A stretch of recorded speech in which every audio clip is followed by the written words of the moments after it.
Hello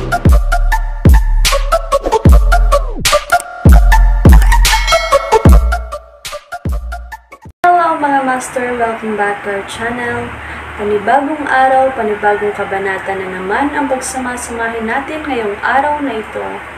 At kung bago ka sa ating channel, paki-click ang subscribe button and hit the notification bell para updated kayo sa ating mga susunod na videos. So mga master, sabay-sabay po nating pakinggan ang kabanata ngayong araw na ito tungkol sa pagbabalik ng Diyos ng digmaan. Let's go! Kabanata 2001 hanggang 2020. Kabanata 2001. Ang nagtatag ng The Dark Sun. Nagsasabi ka ba ng kalokohan o ano? Natigilan si Bruce at agad na tumutol. Ang madilim na araw ay nabunot ng Rogue Slayer, at lahat ng kanilang mga miyembro ay patay na. Paano pa siya magpapakita? Hindi, may hindi tama. Ano ang tawag niya sa sarili niya? Ang nagtatag ng The Dark Sun. Napagtanto ni Bruce na may isang bagay na hindi nadagdagan noon. Oo, ang nagtatag ng The Dark Sun. Sige, papasukin mo siya ngayon din. Maya-maya, pumasok sa kwarto ang isang lalaking nakasuot ng itim na damit. Kung narito si Levi, makikilala niya na ang taong ito ay nagpanggap sa kanya at nakipag-away sa kanya pabalik sa Terragon Hill. Ikaw ang nagtatag ng The Dark Sun. Tanong ni Bruce na may pagtataka sa mukha. Hindi, yun ang amo ko. He requested that I look for you here, sagot ng lalaki. Sino ang master mo? Bakit mo sinasabing ikaw ang nagtatag ng The Dark Sun? Hindi nakita ni Bruce ang punto ng pagpalo sa paligid ng bush at diretsyong nagtanong. Ang aking amo ay si Fiery Demon. Hingal na hingal ang ibang naruroon matapos pakinggan ang lalaki, kasama na si Bruce. Si Fiery Demon ang hari ng lahat ng demonyo. Ito ay pag-aari ng aking amo at ito ang patunay ng kanyang pagkakakilanlan. Iniabot ng lalaki ang isang kahon kay Bruce. Binuksan ni Bruce at iba ang kahon at sinubukang maunawaan ito. Nang maberipika, tumanggo sila. Siya yon. Nasa kamay ni Bruce ang Fiery Demon, ang impormasyon ni Cyrus. Kaya naman, mabilis niyang ma-verify ang kanyang pagkakakilanlan ng walang sagabal. Gayunpaman, kumunot ang noo ni Bruce at mukhang nalilito. May tanong ako pero. Ang tanong niya ay katulad ng kay Levi. Bakit ginagawa ito ni Cyrus? Bakit niya itinatag ang The Dark Sun? Ang mahalaga, bakit niya ako hinahanap ngayon? Ngumiti ang misteryosong lalaki at sinabing, nakita na ni Guro na maaaring may mga tanong ka. May gusto siyang sabihin sa iyo. Ano ito? Humakbang ang lalaki at mamulong sa tenga ni Bruce. Napangiti ang labi ni Bruce matapos siyang pakinggan. Nakita ko, gusto ng iyong amo na makipagtulungan sa akin. Oo, tama iyan. Sige, walang problema. Ang kanyang sinseridad ay walang tanong. Inaasahan kong makatrabaho siya. Makikipagtulungan ang Dark Sun sa Lab of Gods. Ang mga bagay ay malapit nang magbago. No wonder hindi pa nagpakita si Fiery Demon. Hindi niya akalain na ako ay isang karapat-dapat na kasama. Natutuwa akong makita na sa wakas ay handang makipagtulungan siya sa akin, ngayon na ako namamahala sa Lab of Gods. Haha. Si Bruce ay nagpakawala ng isang nakakapanghinayang tawa. Kaya akala noon ni Fiery Demon na kabilang ako sa parehong klase ng mga Goonies mula sa race niya na mga kumpay ng kanya. Samantala, sa kabilang panig, si Levi ay nakipaghiwalay kay Rogue Slayer. Ngayong inilihis na ni Rogue Slayer ang atensyon kay Levi, sa wakas ay makakatuon na ang huli sa pagsisiyasat kay Bruce at sa Lab of Gods. Gayunpaman, hindi tulad ng The Dark Sun, ang Lab of Gods ay masyadong misteryoso. Sa ngayon, walang sino man ang tunay na nakauunawa sa Lab of Gods. Si Bruce lamang ay sapat na namumukod-tangi, at siya lamang ang tagapagsalita ng Lab of Gods. Sa madaling salita, siya lang ang errand boy para sa Lab of Gods. Gayunpaman, ang gayong tao ay mayroon ng kakilakilabot na background at nagkaroon ng malaking impluwensya. Sa gayon ay maliwanag kung gaano kalakas ang Lab of Gods. Ang mga Hilton mula sa Golden Port Island, kung saan nagmula si Johannes Hilton, ang Diyos ng mga gambler, ay gaganapin ang Lab of Gods ng may labis na paggalang at paggalang. Nagkaroon sila ng impresyon na ang Lab of Gods ay isa sa pinakamalakas na institusyon sa mundo. Sa sinabing iyon, hindi ito isang bulag na pagkahilig sa Lab of Gods. Sa halip, Ang mga Hilton ay humanga sa kanilang mga kakayahan. Si Bruce lamang ang mahirap pakitunguhan. Kaya naman, walang alinlangan na ang iba mula sa Lab of Gods ay hindi dapat basta-basta. Naisip ni Levi na maaari pa nilang karibal ang mga mula kay Shield. Makabubuting pag-isipang mabuti ang bawat galaw laban sa Lab of Gods, baka maalerto nila ang kapangyarihan sa likod ng makapangyarihang institusyon at magdulot ng domino effect na haadlang sa kanila na lumapit sa pag-iimbestiga sa misteryosong institusyon. Hindi maiwasan ni Levi na magtaka kung ano nga ba ang nasa loob ng Lab of Gods. Ilang manlalaban mayroon sila. Gaano karaming mga advanced na armas ang taglay nila. Napakaraming hindi alam. Higit sa lahat, hindi sigurado si Levi kung makakapantay niya ang mga tao mula sa Lab of Gods. Ang video na ito ay edited by Urban Storytelling. Kabanata 2002. Isang bagay ang sigurado, bagaman. Alam ni Levi na wala pa siyang tumayo sa Lab of Gods. Ang pakikitungo kay Bruce ng mag-isa ay mauubos ang kanyang puwersa, hindi pa banggitin ang Lab of Gods na pinamumunuan ang mas malaking kapangyarihan. Kaya naman, walang paraan na makakalaban ni Levi ang Lab of Gods ng ulo sa ulo gaya ng ginawa niya sa The Dark Sun. Kailangang kilalanin ng isa ang iyong sarili at ang iyong mga kaaway bago gumawa ng isang hakbang. Nagplano si Levi na malaman ang higit pa tungkol kay Bruce at pagkatapos ay alisin ang kanyang mga impluwensya bago harapin ang Lab of Gods. Ginoo, Garrison, babalik ako kay Erudia. Saan ka susunod na pupunta? Tanong ni Rogue Slayer. Tipunin ko muna ang ilan sa mga dati kong kasama para sa isang talakayan, nakangiting sabi ni Levi. Mabuting malaman. Sabihan mo lang ako kung kailangan mo ng anumang tulong, Mr. Garrison. Pagkatapos ay bumalik si Rogue Slayer sa Erudia. Sa pagkakataong ito, hindi na niya kailangang maglaro ng tagwan. Libu-libong tao mula sa kanyang sariling bansa, si Erudia, ang malugod na tinatanggap ang Rogue Slayer sa bahay. Siya ay tinaguri ang bayani ng kapanahunan. Malugod na tinanggap ni Rogue Slayer ang karangalan at pagpupuri mula sa kanyang sariling mga tao. Maging ang Cardinal Hall at si Eragon ay naroon para salubungin siya sa pag-uwi. Hindi doon natapos ang kanyang karangalan dahil kahit ang Seven Fins ay nagpapasalamat sa kanya sa paghihiganti sa kanila. Nandoon din sina Zoe, Winona, at Mia. Sila ay nananatili sa The Cardinal Hall kamakailan at nakakuha ng ilang gabay mula sa mga mandirigma doon. Bilang resulta, na ang kanilang mga kakayahan ng higit sa lahat ng oras. Mas mataas na ito kaysa dati. Si Mia ay lalong likas na matalino at tinanggap bilang isang alagad ng isa sa mga mandirigma sa The Cardinal Hall. Sa patnubay ng kanyang guro, umunlad siya ng mabilis. Nagpa siya ang Cardinal Hall na oras na para magkaroon sila ng kaunting pagkakalantad sa totoong buhay. Nagpa siya ang mga batang babae na sumali sa kasiyahan pagkatapos malaman na ang Rogue Slayer ay babalik kay Erudia. Gayunpaman, si Forlivia ay nasa The Cardinal Hall pa rin. May ilang taon pa bago siya handa na magkaroon ng exposure sa totoong mundo. Isang maipaliwanag na emosyon ang bumalot kay Rogue Slayer habang tinitingnan niya ang mga nakatayo sa kanyang harapan upang salubungin siya pauwi. Sa paningin ni Zoe at ng iba pa, halos hindi niya mapigilan ang pagnanasang sabihin sa kanila na sa katunayan ay buhay pa si Levi. Rogue Slayer, may tanong ako, and I think this question is one that others are curious about also. Sabi ng isang reporter. Ngumiti si Rogue Slayer. Lahat tama. Magtanong ka. Paano ka naging napakalakas? Ito ay isang kilalang katotohanan na ikaw ay malubhang nasugatan pagkatapos ng isang labanan, at ikaw ay nalasan pa. Paano ka naging mas malakas pagkatapos magtamo ng mga ganitong pinsala, at sa lawak na ito, hindi bababasa?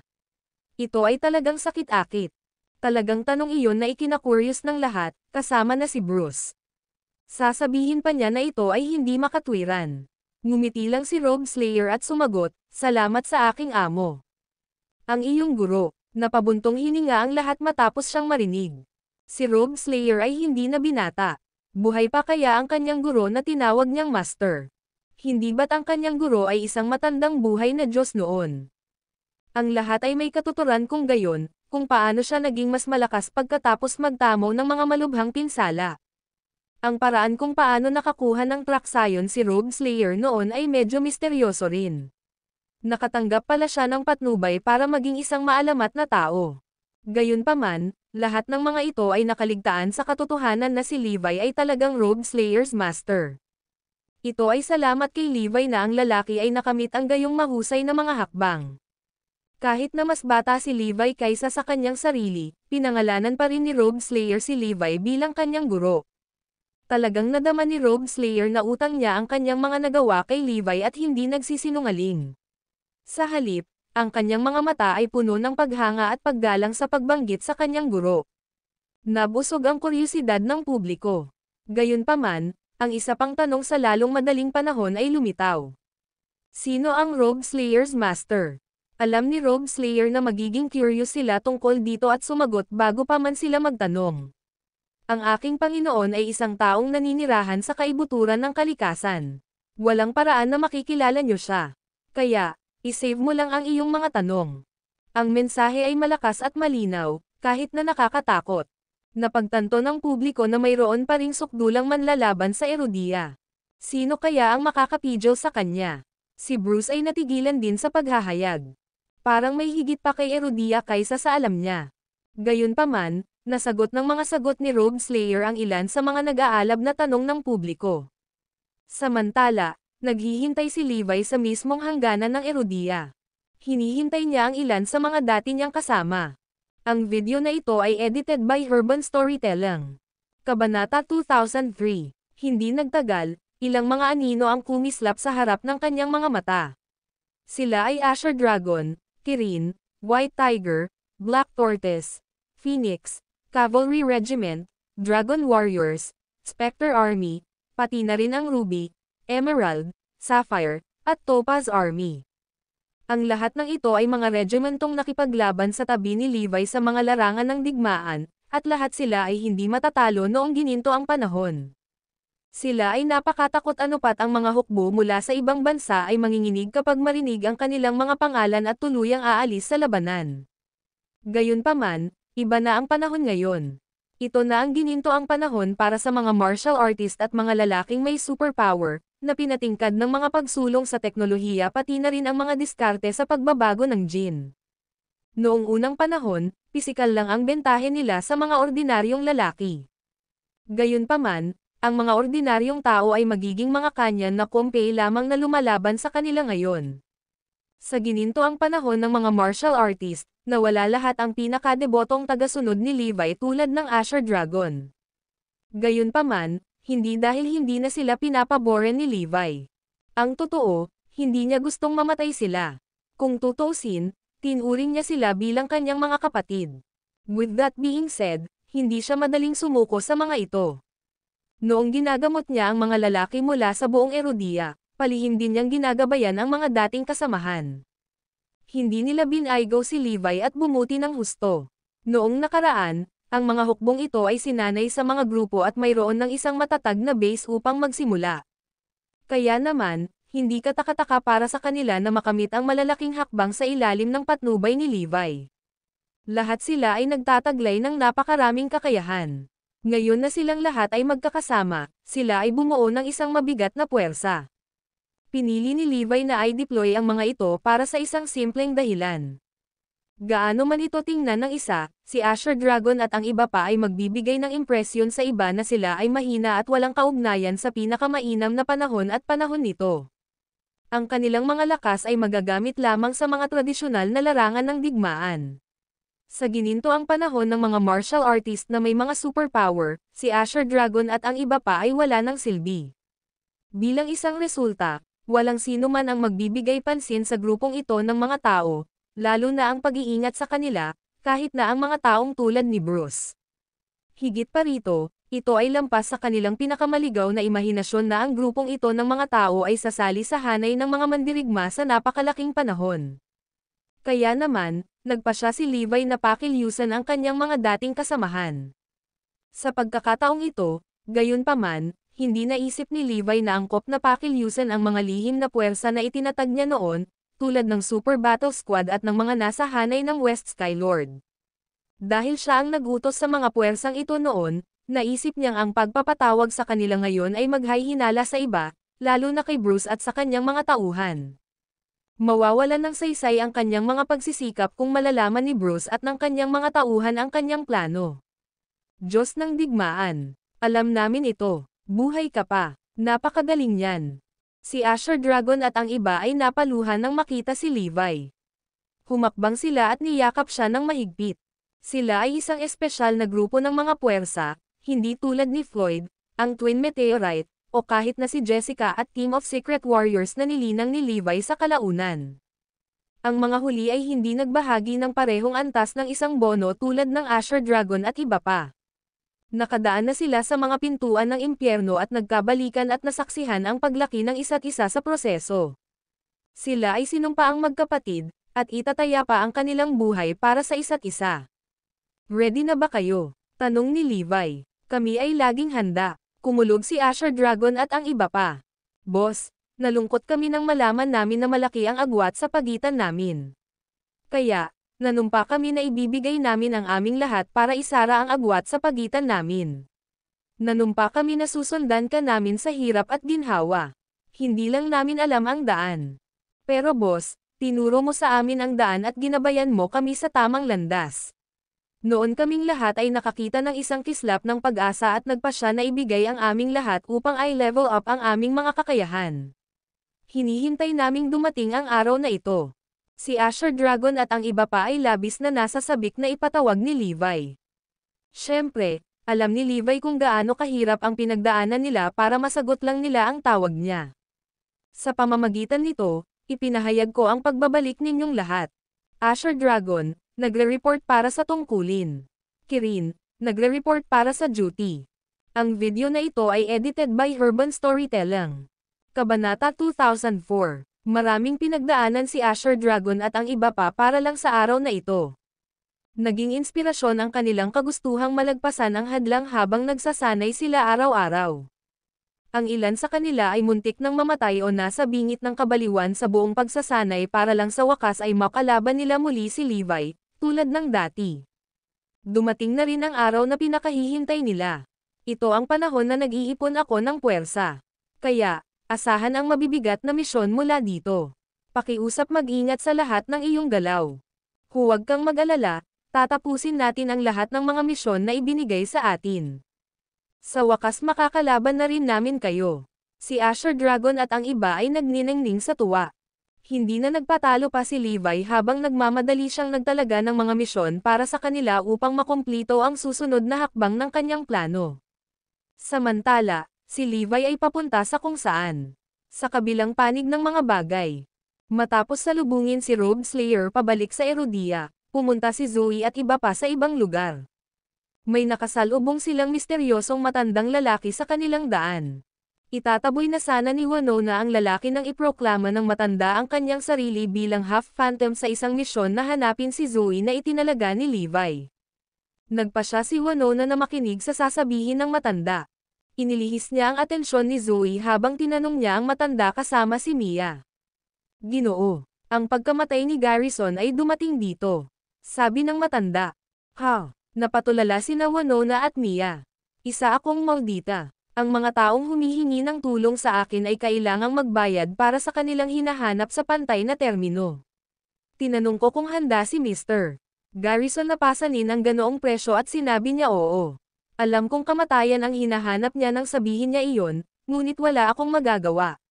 Wala nang gagawin ngayon kundi hayaang bumalik sa normal si Mrs. Garrison. Pagkatapos, nagsimulang tretuhin ng half-phantom si Zoe. Gayunpaman, isang grupo ng mga tao ang pumasok sa lugar noon. Pinadala sila ni Bruce para hulihin si Zoe at iba pa. Sa pagkakataong ito, nagpadala si Bruce ng mahigit 10 mandirigma para sa akin sila, kasama ang The Annihilator. Si Bruce ay isang taong nag-ingat sa kanyang mga galaw. Alam na alam niya ang kakayahan ni Zoe at ng kanyang grupo at nagpapadala siya ng mga taong maaaring tumugma sa grupo. Nagtago sila sa paligid, pinagmamasdan ang bawat galaw ni Zoe at ng grupo, na handang sumunggab anumang oras. Nagpakawala ng sakit si Zoe nang ginagamot siya ng half-phantom. Pakiramdam niya ay pilit na inaalis ng half-phantom ang isang bagay mula sa kanyang utak. Paano ito ginagawa ng half-phantom kahit ang pinakabagong teknolohiya at paggamot ay walang saysay laban dito? Ang mga mahiwagang pamamaraan ay may kanilang mga kababalaghan. Sa palagay ko, ang ilang mga bagay ay hindi maipaliwanag sa mga terminong pang-agham, hindi bababa sa aming kasalukuyang pag-unawa dito pa rin. Hindi inisip ng Half-Phantom na napakahirap gamutin ang kaso ni Zoe. He just concluded na may ibang nakatira sa loob niya. Ang kailangan lang niyang gawin ay kunin ang ibang taong iyon mula kay Zoe. Matapos ang napakahabang panahon, sa wakas ay bumalik sa normal si Zoe. Ang Half-Phantom ay tila tumanda ng isa pang dekada sa pagtatapos nito habang ang malamig na pawis ay bumuhos sa kanyang noo. Pinatahan ni Mia at Winona ang lalaking lumpo at tinanong, "Zoe, ano ang nararamdaman mo?" Minasahe ni Zoe ang kanyang mga templo at sinabing, "Okay lang ako." Levi, maingat na binibigkas ni Winona ang pangalan. Anong problema ni Levi? Nag-aalalang tanong ni Zoe. Hindi, Levi's. Sa sandaling iyon, naalala ni Zoe ang lahat. Kahit na itinuring niya si Levi bilang kanyang kaaway sa ilalim ng impluwensya ni Jared, ngayon ay naalala niya ang lahat. Anong nangyari sa akin? Bakit ko pinatay si Levi? Nag-hysterical si Zoe. Pagkatapos ay ikinukwento ni Winona ang lahat kay Zoe. Naaapektuhan ako ng kamalayan ni Jared at ginawa akong mapaghiganting tao. Ako. Natigilan si Zoe. Wala nang saysay na pag-usapan ito dahil wala na si Levi. Napabuntong hininga si Winona. Wala na ba talaga si Levi? Tanong ni Zoe. Nakita ng Half-Phantom kung paano siya namatay gamit ang sarili niyang mga mata. Hindi man lang niya nasakir ang katawan niya. Isang masakit na sigaw ang pinakawalan ni Zoe na tila tumagos sa langit. Sa sandaling iyon, nagpakita ang Annihilator kasama ang 9 na iba pang mandirigma. Oo, patay na si Levi. Pinatay ko siya gamit ang sarili kong mga kamay at sinira ang kanyang katawan. Ang video na ito ay edited by Urban Storytelling. Kabanata 2005. Ang Annihilator ay mapangahas. Ang katotohanan na pinatay niya si Levi's, nawasak ang kanyang katawan, at ginawa itong mawala sa manipis na hangin ay hindi na bago. Dahil dito, itinuring siyang bayani ng lahat sa Zarain. Ang Annihilator ay palaging puno ng kaguluhan kapag may muling nag-uulat ng paksang ito. Parang inaalala niya ang nangyari noong araw na iyon. Tulad ng para sa iba pang 9 na manlalaban, ibinahagi nila ang parehong pagpapahayag ng kawalang galang at pagiging abusedo. Ipinagmamalaki nila ang The Annihilator para sa pagkamatay ni Levi. Siya yon. Siya ang pumatay kay Mr. Garrison. Nakita ko ito sa aking mga mata, ang Eightengal ng Half-Phantom. Parehong nabigla sina Winona at Mia nang makita ang hitsura ng 10 manlalaban sa harapan nila. Wala silang ideya kung ano ang gusto nilang gawin. Ang masaklap pa, tinawag pa nila ang kanilang sarili na pumatay kay Levi. Sa susunod na sandali, ang kapaligiran ay nagsimulang maging mas tense. Bakit ka nandito? Agad na tanong ni Winona habang nag-aalala na baka may mangyaring masama kay Zoe. Para naman kay Mia, agad siyang naging alerto nang makita kung paano dumating ang mga kalaban na handang-handa. Ngumisi ang Annihilator habang sinasabi, "Syempre, nandito kami para ibalik kayong lahat. Huwag na huwag kang magpumilit. Kung hindi, haantong ka kay Levi." Oo, kung sino ang magpupumiglas ay haantong sa katulad ni Levi. Sisiguraduhin namin na ang katawan mo ay mawawala din sa hangin. Tuwang-tuwa sila habang nagsasalita na hindi nila napansin ang matinding pagbabago sa ekspresyon ni Zoe sa sandaling iyon. Ngumisi ang Annihilator. Si Levi na nasa tuktok ng gem list sa Erudia ay madaling napatay natin. Walang sino man sa Erudia ang makakapigil sa amin ngayon. Payo ko sa inyong 3 na sumunod na lang sa amin pabalik. Kahit na ipinakita ni Rogue Slayer ang kanyang kakilakilabot na presensya sa Razor niya, hindi iyon pinagsama-sama ng The Annihilator at ng kanyang barkada. Dahil dito, sa paglalakbay na ito sa Erudia, lubos nilang ipinakita ang kanilang walang pakundangan. Hindi mo alam ang matinding sakit na naranasan ni Levi bago siya mamatay, lalo na noong natunaw ko ang kanyang katawan.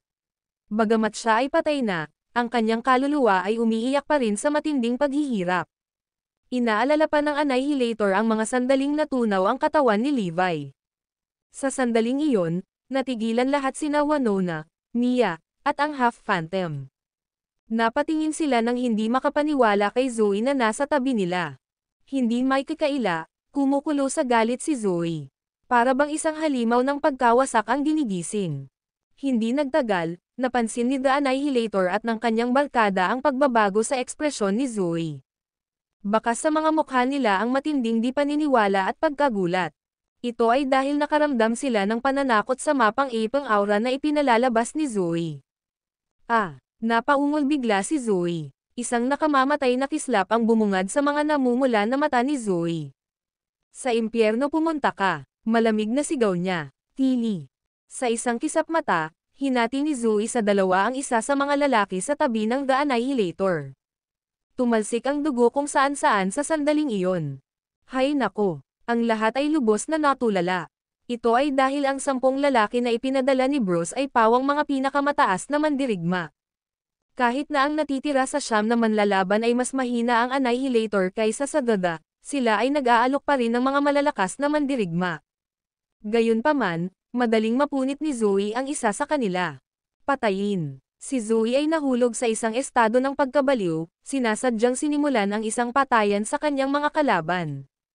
Bagamat ang iba ay mabilis na natauhan, huli na ang lahat habang pilit na pinasabog ni Zoe ang kanyang kamao upang ipasabugan ang kanilang mga ulo. Sa kabila ng pagiging matibay, ang mga lalaking ito ay tila marupok tulad ng isang pakwan pagdating sa pagtiis sa kapangyarihan ng kapangyarihan ni Zoe. Madali niyang napunit ang mga ito habang nagkalat ang kanilang pawis at dugo sa buong lugar. Nagulat ang lahat, lalo na ang The Annihilator. Natigilan ang Annihilator at ang kanyang mga barkada habang nasaksihan nila kung paano sunod-sunod na pinatay ang dalawa sa kanilang mga miyembro ng team. Nagalit sila. Ganoon ba talaga siya kalakas? Nakakatakot ito. Bagamat nakagawa na si Bruce ng pagtatasa sa antas ng labanan ni Zoe at ng iba pa, ang resulta ay hindi kailanman naging nakakatakot. Natukoy din ni Bruce ang lahat ng mga mandirigma na maaaring tumugma sa antas ng kalaban bago sila ipadala sa misyon upang makuha sila. Tama, ang Annihilator at ang iba pang mga mandirigma ay madaling mahawakan silang lahat. Gayunpaman, Valentuna, hindi ito lumitaw ngayon. Sa katunayan, si Zoe ay hindi kapani-paniwalang makapangyarihan. Kahit ang simpleng kilos niya ay hindi maitago ang kanyang napakalaking kapangyarihan. Agad na nagbilin si Annihilator, tigilan mo siya at sakupin siya ngayon. Ang natitirang 7 mandirigma ay mabilis na tumugon at nagsanib puwersa upang labanan si Zoe. Sa gitna ng labanan, tila nawalan ng katinoan si Zoe at pilit silang sinugod. Parehong partido ay walang awang pinapatay ang isa't isa. Ito ay isang bloodbath. Ang Annihilator ay naghihintay ng tamang oras para sumali sa kanyang club upang talunin si Zoe at kitilin ang kanyang buhay pagkatapos. Ang video na ito ay edited by Urban Storytelling. Kabanata 2006. Sa mga araw sa The Cardinal Hall, sinanay si Zoe ng maraming mahuhusay na Grandmaster. Kaya na niya ngayon ang napakalaking kapangyarihan sa loob niya. Hindi tulad ng dati, kailangan niya ng nagngangalit na emosyon bilang pandagdag upang mapalakas ang paglabas ng kanyang panloob na kapangyarihan. Bagamat makapangyarihan pa rin ang kapangyarihang dulot ng galit, hindi ito lubos na magagamit sa mga kalaban, na kadalasang nauuwi sa pagkalat at pag-aaksaya ng enerhiya. Gayunpaman, maaari na ngayong kontrolin ni Zoe ang kanyang kapangyarihan at sa gayon ay gamitin ito sa mga gawain. Itinoon ang lahat ng kanyang kapangyarihan sa iisang channel, inilabas niya ang lahat ng sabay-sabay. Boom! Sa club ng kanyang kalaban, mayroon ding pamilyar sa paggamit ng enerhiya. Napakalakas ng kanyang kapangyarihan kaya madali nitong tumaob ang isang naglalayag na barko. Habang nag-aaway sila, bumangga ang kamao niya kay Zoe, na tila nag-reenact sa sagupaan ng mga Titans. Sa loob ng isang segundo, nakita ang mga ugat na lumalabas sa kanyang mga braso hanggang sa kanyang mga balikat habang kumalat sa ibang bahagi ng kanyang katawan, na kung saan ay pumutok sa hiwa-hiwalay. Sa totoo lang, parang nakakamatay ang suntok ni Zoe. Patay na siya. Nakakabighani. Ito ay masyadong nakakagulat. Maging ang Half Phantom ay natulala. Nakakatakot ang combat level ni Zoe. Invincible siya. Napakahusay para maging totoo. Mas makapangyarihan pa siya kaysa Rogue Slayer. Ipinagpatuloy ni Zoe ang kanyang pakikipaglaban sa iba pang makapangyarihang mandirigma. Sa mga kalaban ni Zoe, ang nakakatakot ay kung gaano siya kaliksi. Sa salita, kakilakilabot ang kanyang bilis at madaling depensahan. Gaano man siya salakayin ng mga kalaban, kaya niyang ipagtanggol ang sarili na parang isang piraso ng cake. Ang Annihilator at ang kanyang barkada ay nawawalan na ng pag-asa. Paano natin siya matatalo? Lahat ng lakas namin ay pinigilan. Hindi rin may kukumpara ang bilis namin sa kanya. Hindi rin kami kasing liksi niya. At kahit anong atake namin sa kanya, madali niyang naiwasan ang suntok. Bully talaga ito. Puff. Sa paglipas ng panahon, ang mga taong nakatayo sa tabi ng The Annihilator ay nagiging mas kaunti. Karamihan sa kanila ay sunod-sunod na dinudurog ni Zoe. Boom! Sa wakas, nagharap sina The Annihilator at Zoe sa matinding labanan. Kung ikukumpara ang mga antas ng labanan ng magkabilang partido, ang Annihilator ay talagang halos kapantay ni Zoe. Kinailangan ng una na tipunin ang lahat ng kanyang sobrang lakas para lang mapantayan ang huli. Tili. Parehong naglalabas ng sobrang sinag ng liwanag ang mga braso ni The Annihilator. Ito ang eksaktong enerhiya na ginamit para matuno ang katawan ni Levi. Boom! Gayunpaman, hindi natakot si Zoe. Hindi lamang niya nilabanan ang sobrang sinag ng liwanag, ngunit tumugon siya sa pamamagitan ng matinding pagtitig sa kanya. Boom! Bagamat na protektahan ng The Annihilator ang sarili mula sa suntok, pinilit pa rin siyang paatras ng ilang hakbang. Nang tumingin siya sa ibaba, napansin niyang nagkalat ang dugo sa sahig. Sa mga mandirigma na sumunod sa kanya sa labanan, iilan lamang ang natitira na nakatayo. Ang iba ay nasawi lahat sa labanan. Hindi may kikaila, ang misyon ay nabigo ng husto. Ang pagtatasa ng antas ng labanan ni Zoe at ng iba pa ay halatang hindi naaayon sa katotohanan. Ang Annihilator ay hindi na maaaring manatili.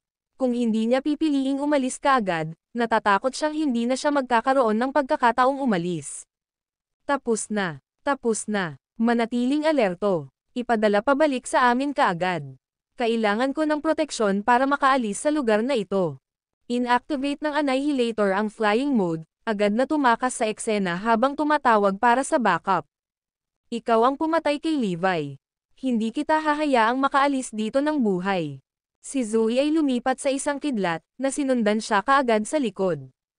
Hindi kailanman inasahan ni Bruce na ang Annihilator ay hinihiling ng agarang backup. May nangyari lang ba? Alam na alam ni Bruce na hindi kailanman ipinakita ng The Annihilator ang kanyang kahinaan at yuyukukan inuman. Kapag ginawa niya, ang sitwasyon ay maaaring mas masahol pa kaysa sa kung ano ang kanyang tunog. Dahil sa pangamba, agad na inutusan ni Bruce ang mga tungkulin sa Lab of Gods sa Erudia na suportahan sila. Swoosh! Nanguna ang mga unmanned drone sa pagtungo sa pinangyarihan, na sinundan ng mga lalaking may superpower kay Erudia. Ang mode ng The Annihilator ay katulad ng sa Superman. Ang kanyang bilis at lakas ay nasa pinakamataas na pamantayan. Gayunpaman, hindi niya akalain na naabutan pa rin ni Zoe ang kanyang bilis, kahit na nalampasan siya. Boom! Gayunpaman, sa sandaling iyon, sunod-sunod na lumitaw ang mga drone, na naglunsad ng kanilang mga pag-atake kay Zoe. Sa gitna ng kaguluhan, mabilis na tumakas ang Annihilator. Hindi nagtagal at nawasak ni Zoe ang lahat ng drone. Habang gusto niyang ipagpatuloy ang paghabol sa The Annihilator, lumitaw ang mga lalaking may superpower. Bagamat sa mga mata ni Zoe, madali silang itinapon sa paligid para bang mga figurine lamang, sapat na iyon para hilahin ang oras para makatakas ang The Annihilator. Habang si Zoe ay abala sa paghawak sa mga lalaking iyon, ang Annihilator ay tumakas sa isang lugar na malayo. Sinusubukan mong pigilan ako sa pagtakas. Imposible yan. Ngumisi ang Annihilator. Ang video na ito ay edited by Urban Storytelling. Kabanata 2007. Hinanap ni Zoe ang The Annihilator pagkatapos niyang hawakan ang mga kanyan na kompi ngunit wala siyang nakitang bakas sa kanya. Ipaghihiganti talaga kita, Levi. Wawasakin ko ang bawat isa sa kanila. Galit na sigaw ni Zoe. Naabutan siya ni Winona sa oras na ito. Okay ka lang ba Zoe? Kumalma ka. Nakakatakot ka ngayon lang. Huwag kang mag-alala, ayos lang ako. I'm back to normal now, sabi ni Zoe matapos kumalma. Mabuti naman kung ganoon. Ang aking pakikiramay, ngunit walang sino man ang maaaring mabuhay muli pagkatapos nilang mamatay. Tila kalmado si Zoe, ngunit nagninangas ang kanyang isip, parang bulkan na katatapos lang sumabog. Mula ngayon, mamanahin niya ang kalooban ni Levi at lalakad sa landas nito. Siya ay may mga kakayahan na gawin ito ngayon. Bukod dito, kailangan niyang maghiganti para kay Levi. Gaano man kalakas ang mga kaaway, dapat niyang lipulin sila. Kinailangan niya munang i-assure si Winona at ang iba pa kung hindi ay tiyak na hindi siya nito bibitawan kung alam nila ang binabalak nito. Samantala, ang Annihilator ay pinilit na tumakas sa kabilang direksyon ni Zoe at wala siyang ibang pagpipilian kundi ang bumaba sa timog. Ang kanyang bilis ay kasing bilis ng kidlat habang siya ay sumisingil sa mga bundok. Ngunit ang isa pang figure ay mabilis na lumapit nang makarating siya sa isang freeway intersection at naging sanhi ng halos magkabanggaan sila. Agad naman silang natigilan at nagkatinginan. Naramdaman ng Annihilator na medyo pamilyar ang lalaking ito, kahit na hindi niya kilala kung sino siya. Parang nakita na niya ang mukha nito sa kung saan. Tulala rin si Levi habang pinag-iisipan ito ng The Annihilator. Agad siyang naglakbay patimog upang hanapin si Johannes sa Golden Port Island pagkatapos niyang ayusin ang kanilang mga gawain para sa Asher Dragon at sa iba pa. Gusto niyang itanong kung ano ang kinuha ni Bruce at ng iba pa noong nasa Erudia sila. Ngunit sa hindi malamang pagkakataon ay may nakilala siyang super speed fighter dito, na ikinagulat niya. Lalo siyang natarante nang huminto siya at tumingin sa kausap. Ito ay talagang The Annihilator. Ang Annihilator na nagpasabog sa kanya sa magkapira-piraso. Ito talaga ang karaniwang kaso ng mga kaaway sa isang makitid na kalsada. Masyadong nagkakataon lang. Napangiti ang gilid ng labi ni Levi habang unti-unting nabalisa. Walang hagdanan patungo sa langit, ngunit ang daan patungo sa impyerno ay laging naroon. Nagpunta ba siya kay Erudia para itapon lang ang buhay niya? Lalong nagulat ang Annihilator. Bakit biglang naging ganito ang estranghero na ito matapos akong makita? Ang Annihilator, tama ba? Biglang sabi ni Levi. Lalo nitong ikanalito ang The Annihilator. Paano ako nakilala ng taong ito? Sino siya? Nagtataka ang Annihilator. Dahil napunta ka kay Erudia, manatili ka na lang dito magpakailanman. Malamig na sabi ni Levi na may matinding pagpatay. Naramdaman ito ng Annihilator at alam niyang papatayin talaga siya ng taong ito. Boom! Itinoon ni Levi ang kanyang kapangyarihan sa isang suntok at inatake ang The Annihilator. Ang bilis, kapangyarihan, at talino ng Annihilator ay binuo sa isang tiyak na limitasyon upang masuri niya ang lakas, bilis, at direksyon ng suntok ni Levi. Kinakalkala ng kanyang sobrang talino ang lahat, at ngumiti siya ng mapang-asar. Kaya ko pang pigilan ang manak na suntok ni Zoe, pati sayo. Mayabang ang ekspresyon ng Annihilator habang tuluyan niyang binabaliwala si Levi. Boom! Tila napakabagal ng suntok sa kanyang mga mata at nakikita niya kung saan ito mapupunta. Puwersa, bilis, anggulo.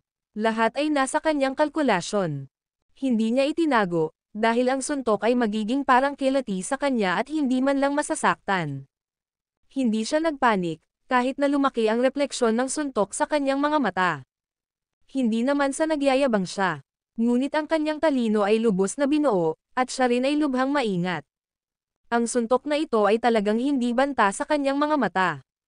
Boom! Saktong dama po ang suntok sa The Annihilator at ito ay eksakto sa kanyang nakalkula. Walang kabagsikan. Pabayaan ang kabagsikan, hindi man lang ito mabubuo bilang isang kilati. Mahina. Masyadong mahina. Ito lang ba ang mayroon ka? Tapos sobrang nakakatawa. Dumagundong. Isang mahinang dagandong ang nagmula sa loob ng kanyang katawan tulad ng iniisip niya. Biglang nagbago ang ekspresyon ng Annihilator. Ang video na ito ay edited by Urban Storytelling. Kabanata 2008. May mali. Ang suntok ni Levi ay talagang hindi nakakapinsala sa The Annihilator. Ngunit isa pang nakakatakot na kapangyarihan ang lumitaw matapos ang suntok na konektado sa The Annihilator at nagdulot ng kalituhan sa kanyang katawan. Hindi niya inaasahan na ang mahinang suntok ni Levi ay nagtago ng panibagong atake, at nakakaapekto ito sa kanyang katawan. Masama ito. Napakunot ang noo ng Annihilator nang makitang hindi lang isa pang suntok. May pangatlong suntok na pala. Boom! Basag! Isang kaluskos ang narinig mula sa loob ng katawan ng The Annihilator na sinundan ng kanyang masakit na sigaw. Bagamat siya lamang ang nakaligtas mula sa Lab of Gods, gayon pa man siya pagkatapos ng lahat. Natural, Nakakaramdam pa rin siya ng sakit. Boom! Basag. Hindi.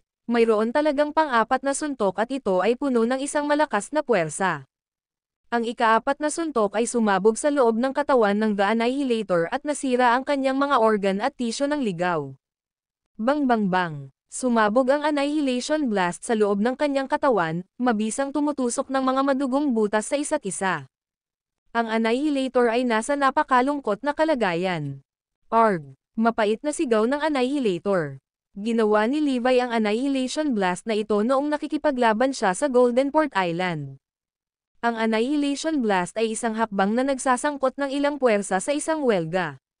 Si Levi ay nag-compress ng maraming puwersa ng enerhiya at hinulma ang mga ito sa pamamaraang ito. Ito ay tulad ng isang bomba ng aerosol, medyo malakas kapag na-activate. Lalo na pagkatapos na makapasok sa katawan ng kalaban, ang kapangyarihan ay unti-unting sesabog at patong-patong. Ito ay lubhang nakamamatay, dahil nahuli nito ang mga tao na hindi nakabantay. Ang maraming patong ng puwersa na ito ay maaaring magdulot ng matinding talino ng The Annihilator at nakulong siya sa mga alon ng pag-atake na ito. Arg! Napasigaw ang Annihilator habang galit na gumaling at nabawi ang napinsala niyang katawan. Ang kanyang konstitusyon ay umabot na sa isang tiyak na limitasyon, at ito ay naiiba sa mga ordinaryong tao, kaya siya ay nakabawi ng napakabilis. Maaari pa niyang pagalingin ang kanyang mga panloob na organo at kaysa gawin ito ay mas nakakatakot sa pagpapagaling ng Undead Warrior. Gusto mo bumawi? Mangarap pa. Tumawa si Levi habang sinasamantala ang sitwasyon at binara ang The Annihilator ng ilang suntok pa. Bang bang bang! Nagpatuloy ang pagsabog ng Annihilation Blast sa loob ng katawan ng The Annihilator. Arg! Ang Annihilator ay ganap na nagalit, at galit na galit niyang binomba si Levi ng mga pag-atake na bumaba sa kanyang sariling enerhiya. Hindi man lang nagtatangkang magtago si Levi, sa halip ay 2 suntok ang ginawa. Ang kanyang mga suntok ay nagpakalat ng lakas ng The Annihilator ng tuloy-tuloy at napatay ang bawat isa sa kanyang mga sinag. Napatulala ang Annihilator. Ano ba ang nangyayari? Ngayon ko lang na-encounter si Zoe na parang baliw na lumaban pero walang kwenta ang mga pag-atake sa kanya tapos ngayon may nakilala akong iba. At ang lalaking ito ay kasing baliw niya. Ang lakas ni Levi ay mahuhusgahan mula sa katotohanan na kahit ang The Annihilator ay mananagway tungkol sa kanya. Boom! Boom! Kasunod nito, nakipagtalo si Levi laban sa kapangyarihan ng The Annihilator. Ang kapangyarihan ng Annihilator ay umabot na sa sukdulan. Siguradong mamamatay siya dito. Ang dalisay na lakas ni Levi ay mas malakas kaysa sa The Annihilator at naroon din ang kanyang Annihilation Blast. Nakakabahala ang kanyang kakayahan. Samantala, napansin ni Bruce na ang Annihilator ay nakikipaglaban sa microchip na nakalagay sa katawan ng huli. Nagmamadali niyang tinanong ang The Annihilator kung ano ang nangyayari. Hindi ba't may pinadala tayo para i-distract si Zoe para makatakas siya? Kaya bakit pa siya lumalaban? Hindi ba nila inalis lahat? Ngunit ang Annihilator ay pagod at labis na abala kaya't wala siyang bakanteng oras at lakas upang sagutin ang mga tanong ni Bruce. Boom! Sinampal ni Levi ang isang suntok mula sa isang anggulo na hindi mahuhuli ng The Annihilator. Ang bilis ng suntok na ito ay lampas sa 8 beses sa bilis ng tunog. Ang suntok na ito ay hindi makalkula o mapigil, gaano man kalakas ang talino ng The Annihilator. At ang suntok na ito ay naglalaman din ng Annihilation Blast. Ang dibdib at balikat ng Annihilator ay ganap na nabugbog sa oras na ito. Boom! Isa pang suntok ang damapo sa kanyang mukha. Maraming puwersa ang sunod-sunod na sumabog, na mabisang sumisira sa utak ng The Annihilator at nawasak ang kalahati ng kanyang mukha. Hindi matutumbasan ng bilis ng kanyang paggaling at paggaling ang pagkawasak ni Levi. Nanood si Levi at inisip kung ang Annihilator ay makakabawi ng mas mabilis kaysa sa nawasak siya. Ang video na ito ay edited by Urban Storytelling. Kabanata 2009. Matapos makatanggap ng pinsala sa parehong panloob at panlabas, The Annihilator sa sandaling iyon ay hindi na nakayanan ang pag-atake ni Levi. Dahil dito, siya ay lubos na nasa awa ng kanyang kalaban. Boom! Boom! Boom! Isa-isang ibinaon ni Levi ang kanyang mga suntok sa mukha ng kanyang kalaban na walang awang. Sa sandaling iyon, ang naiisip lang ni Levi ay tabyusan ang sarili. Kahit na nagpapanggap siya ng kamatayan noong mga oras na iyon, naaalala niya pa rin kung paano siya sinuntok ng The Annihilator. Kaya ngayon, doble ang babayaran ko sa ginawa niya sa akin. Dong, dong, dong. Pinaulanan siya ng mga suntok ni Levi na parang mabilis na putok ng machine gun. Sa isang iglap, libo-libong suntok ang dumapo sa kanyang mukha. Sa gayon, ang Annihilator ay hindi maaaring gumaling ng sapat upang makabawi mula sa mga posibleng pinsala. Kaagad, ang kanyang mukha ay naging isang masa ng dumudugong laman, halos gutay-gutay. Ang lakas ng suntok ay kumalat pa sa kanyang katawan upang bumuo ng mga nakikitang bitek. Noong araw na iyon, sa wakas ay pinatikim sa kanya ni Levi ang sarili niyang gamot. Sa bingit ng kamatayan, ang Annihilator ay tumingin kay Levi ng mahina. Sa nanginginig na boses, nagtanong siya, sino ka? Sino ako sa tingin mo? Sa sinabi nito, inihayag ni Levi ang kanyang mukha. Ano? Ikaw? Ikaw si Levi Garrison. Nagulat ang Annihilator nang makita si Levi. Paano ito nangyari? Sigurado akong binawian ko siya ng buhay at sinira ko pa ang katawan niya noon. Pero, bakit buhay pa siya sa harapan ko? Hindi. Imposible. Hindi ako naniniwala. Sa totoo lang, nakakaloka na kahit ang kanyang sobrang utak ay nagdududa. Hindi ka panipaniwala. Walang paraan na buhay pa si Levi Garrison. Sinira ko ang bangkay niya. Gayunpaman, hindi alintana kung paano niya itinanggi ito, iyon ang katotohanan. Brat, marami akong pakulo sa manggas. Maaari kang kumilos ng lahat ng bastos dahil hinayaan lang kita. Sa simula, plano kong hayaan kang matuwa ng kaunti, ngunit pinirmahan mo ang sarili mong death warrant. Sumilay sa mga mata ni Levi ang mapanuring layunin. Bumagsak ang puso ng Annihilator, alam niyang hindi niya matatakasan ang kamatayan noong araw na iyon. Noon lang niya napagtanto sa wakas na wala siyang kapantay kay Levi. Hinawakan ni Levi ang noo ni The Annihilator gamit ang isa niyang daliri. Boom! Boom! Boom! Kasunod ng mga malalakas na ingay, paulit-ulit niyang pinalabas ang enerhiya sa The Annihilator. Basag! Basag! Sa pagtataka ng lahat, ang enerhiya ay naglalaman ng Annihilation Blast. Sabay-sabay, daan-daang malalakas na puwersa ang sumabog sa katawan ni The Annihilator, na nagtatangkang durugan siya. Boom! Boom! Sa huli, ang Annihilator ay naputol at naglaho sa hangin. Parang wala lang siya sa eksena. Nang matapos ang lahat ng iyon ay nagpakawalan ng ngiti si Levi. Hindi ko inaasahan na darating siya at liligawan ang kanyang kamatayan. Ano ang posibilidad na makilala siya dito? Nagkataon lang na nakaharap ko siya. Nakalimutan ang nangyari sa The Annihilator bago iyon, nagpatuloy si Levi sa pagtungo sa Golden Port Island. Samantala, natarante si Bruce. Anong nangyari? Bakit tayo nawawalan ng kontak sa The Annihilator? Mabilis. Abutin mo siya. Gusto kong malaman ang pinakabagong kalagayan niya. Kahit na siya ang naging grupo ng Lab of Gods, si The Annihilator pa rin ang kanyang pinaka-epektibong tao. Kaya, ayaw niyang may mangyari sa The Annihilator. Kahit na walang katotohanan ay naisip niyang i-restart ang eksperimento 30 taon na ang nakalilipas upang muling itayo ang The Annihilator. Hindi namin siya mahanap. Nawala siya. Hindi namin siya makontak. Ganon din dito. Nabigo rin kaming makita ang lokasyon at kondisyon ng The Annihilator. Dahil doon, nagpanik na rin ang lahat ng mga subordinate ni Bruce. Walang makakahanap sa kanya. Hindi pwede. Ganon ba kalakas si Zoe Lopez? Siya ang Annihilator na tumapos sa buhay ni Levi Garrison. Hindi napigilan ng lahat na mapasinghap sa gulat. Pinag-isipan ito ni Bruce saglit. Siguro minaliit ko na siya dati. Baka ganoon talaga siya kalakas. Biglang may hamarang, may balita tungkol sa The Annihilator. Ang video na ito ay edited by Urban Storytelling. Kabanata 2010. Agad na sinabi ni Bruce na nasa sabik, ano? May balita ba mabilis? Sabihin mo. At the same time, gumaan ang pakiramdam niya. Mabuti naman. Akala ko may nangyari na sa kanya. Samantala, lahat ng nasa eksena ay nakahinga rin ng maluwag. Sa wakas, nakatanggap kami ng balita mula sa The Annihilator. Pero, pagkatapos mag-alinlangan sandali, nagpatuloy ang taong iyon, ngunit ito ay isang piraso ng masamang balita. Sinuri ko ang kanyang chip ngayon at nakita kong wala na siyang palatandaan ng buhay, ibig sabihin ay patay na siya. Halos lahat ng tao sa Lab of Gods ay may nakatanim na chip sa kanilang mga katawan. Maaari nitong matukoy kung ang taong iyon ay buhay o patay, hanapin ang taong iyon, tuklasin ang mga panganib, at marami pa.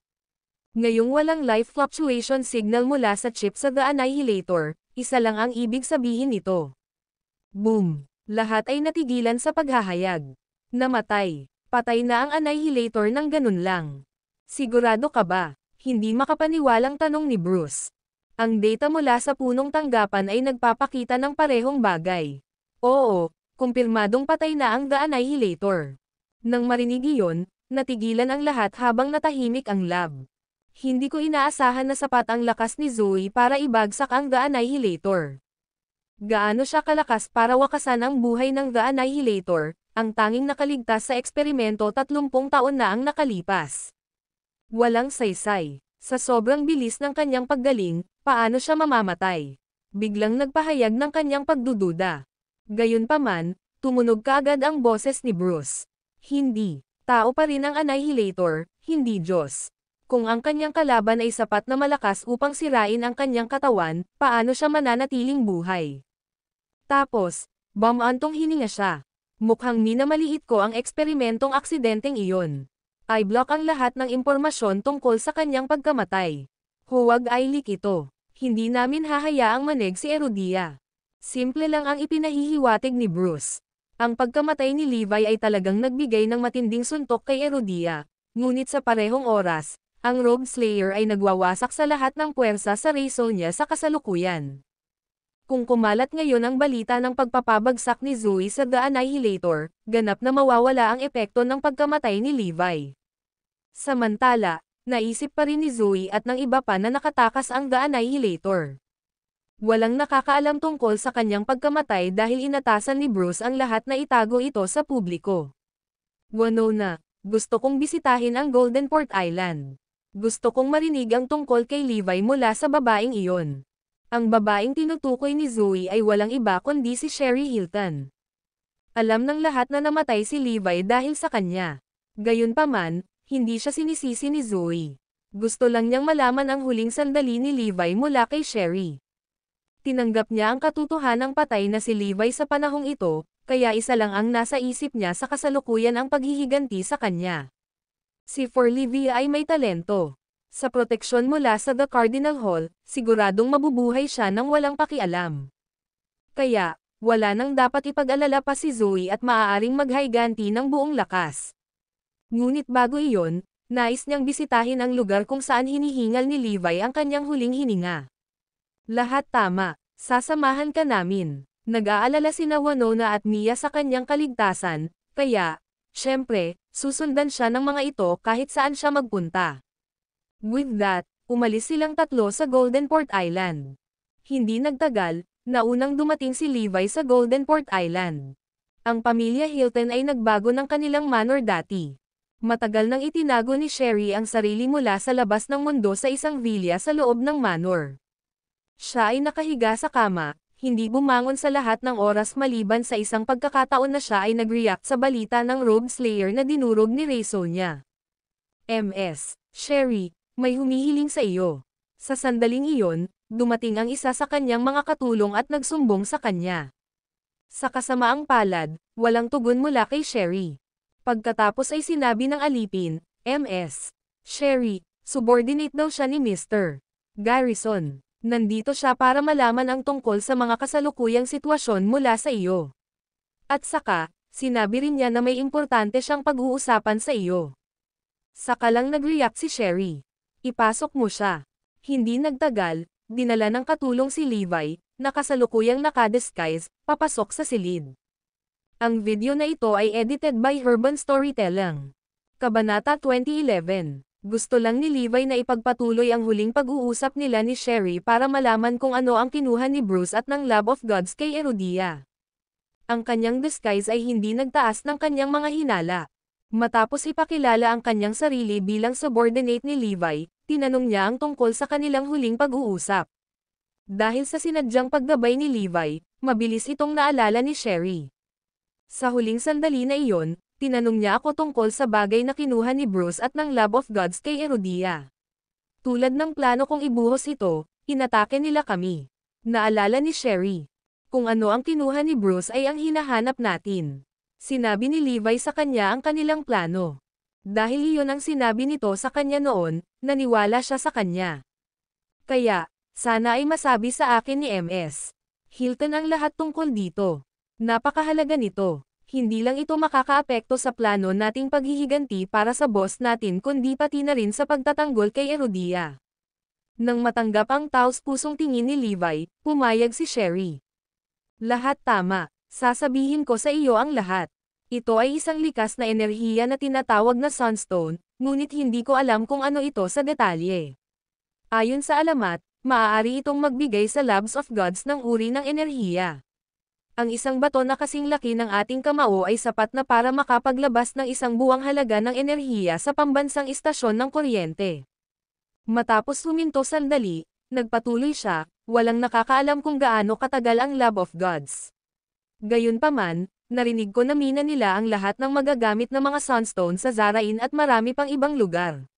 Dahil bihira, sila nagpunta sa buong mundo upang hanapin ito upang gamitin ang kanilang mga teknolohiya at lakas sa paglipas ng mga taon.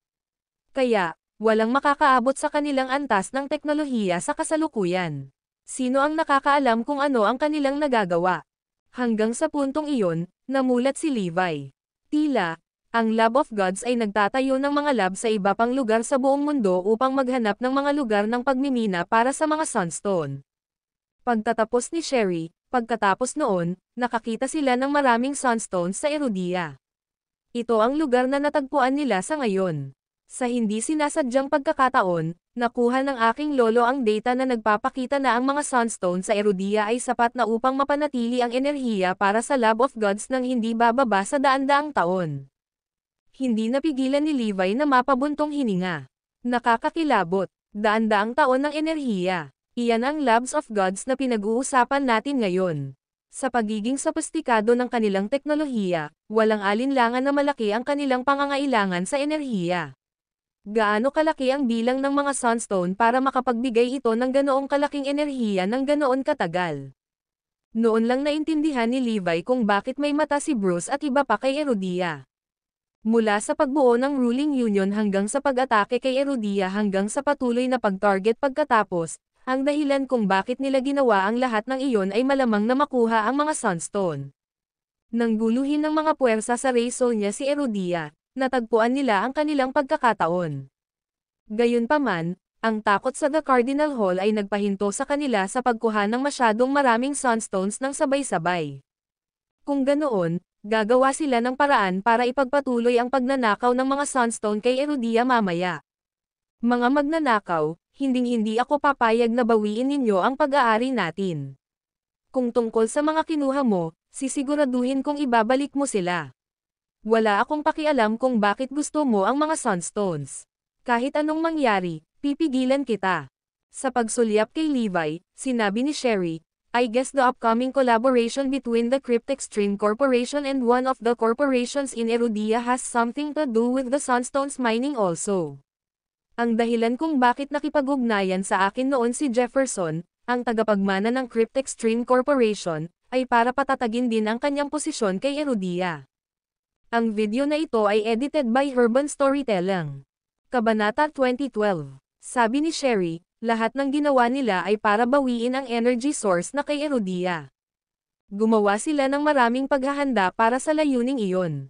Gayunpaman, ngayon ko lang napagtanto ang kanilang intensyon. Dati, mataas ang tingin ko sa Lab of Gods. Gayunpaman, pagkatapos na dumaan sa huling nangyari, sa wakas ay naiintindihan ko na ako ay nagkamali sa buong panahon. Sa paghusga mula sa kung paano umuunlad ang lab sa kasalukuyan, sigurado ako na isang malaking plano ang nangyayari ng lihim. Mawawalan sila ng kontrol sa isang punto kung patuloy silang lumalaki ng walang tigil. Sa oras na iyon, sasakupan si Erudia at maging ang buong mundo. Kaya please, pigilan mo sila. Naunawaan ni Sherry na pinili ng Lab of Gods na wakasan ang buhay ni Levi dahil palagi siyang humaharang sa kanila, na pumipigil sa kanila na gawin ang anumang plano nila. Nang marinig iyon, sa wakas ay napagtanto ni Levi na ang pagpapanggap ng kanyang kamatayan ay kinakailangan. Tila, ang Love of Gods ay nakakatakot pa kaysa sa naisip niya noon. Nagawa nila ang isang bagay na malaki at walang alinlangan na magiging banta sa lahat ng darating. Ngayong patay na siya sa kanilang mga mata, maaari na niyang imbestigahan ang Love of Gods na hindi na kailangang harapin sila ng hayagan. Kung hindi, hindi siya magkakaroon ng pagkakataon laban sa kanila. Samantala, same time na nagmamakaawa si Sherry, please. Pigilan mo sila at ipaghiganti mo siya. Kasalanan ko kung bakit siya namatay. Kung wala akong pabigat, matagal na siyang nakatakas. Nasa guilt pa rin siya habang inaalala ang pangyayari. Gayunpaman, ngumiti si Levi. Naniniwala ako na hinding-hindi ka niya sisisihin. Kung tutuusin, wala kang ginawang masama. Bukod dito, responsibilidad niyang protektahan ang mga tao ng Erudia. Kahit pagbigyan siya. Isa pang pagkakataon, gagawin pa rin niya ang parehong pagpipilian ng walang anumang pagunggol. Talaga. Mula nang mangyari ang insidenteng iyon, palagi na lamang itong pinagtataksilan ni Sherry. Kaya naman, nang marinig niya ang mga salita nito, hindi niya maiwasang madamay. Oo, sigurado akong gugustuhin niyang makita kang bumangon. Tumango siya. Sige, nakuha ko. Hihilin ko ang sarili ko. Nag-isip si Levi ng susunod niyang gagawin. Una, pigilan ang Love of Gods mula sa pag-agaw muli ng mga Sunstone mula kay Erudia. Pagkatapos, bantayan ang korporasyon na nakikipagtulungan sa Cryptex Stream Corporation. Mas maganda kung ibaba ko ito. Pagkatapos nito, siyasatin ang Love of Gods. Subukang mapupuksa si Bruce sa lalong madaling panahon. Panghuli, alisin ang Love of Gods. Nang makita niyang gumaganda na si Sherry ay napangiti siya. Naniniwala ka ba na lilito siyang muli sa ibang anyo? Ano? Saglit na natigilan si Sherry bago agad tumango. Naniniwala ako. Mabuti yan. Maghintay ka lang ng matyaga. Katulad ng plano niyang umalis ay may dumating din na 3 tao sa villa. Sila ay sina Zoe, Winona, at Mia. Pagkatapos nilang magdesisyon, mabilis silang tumakbo papuntang Goldenport Island. Dahil dito, nakarating sila doon sa likuran ni Levi. Pumasok ang katulong at nagsumbong, MS.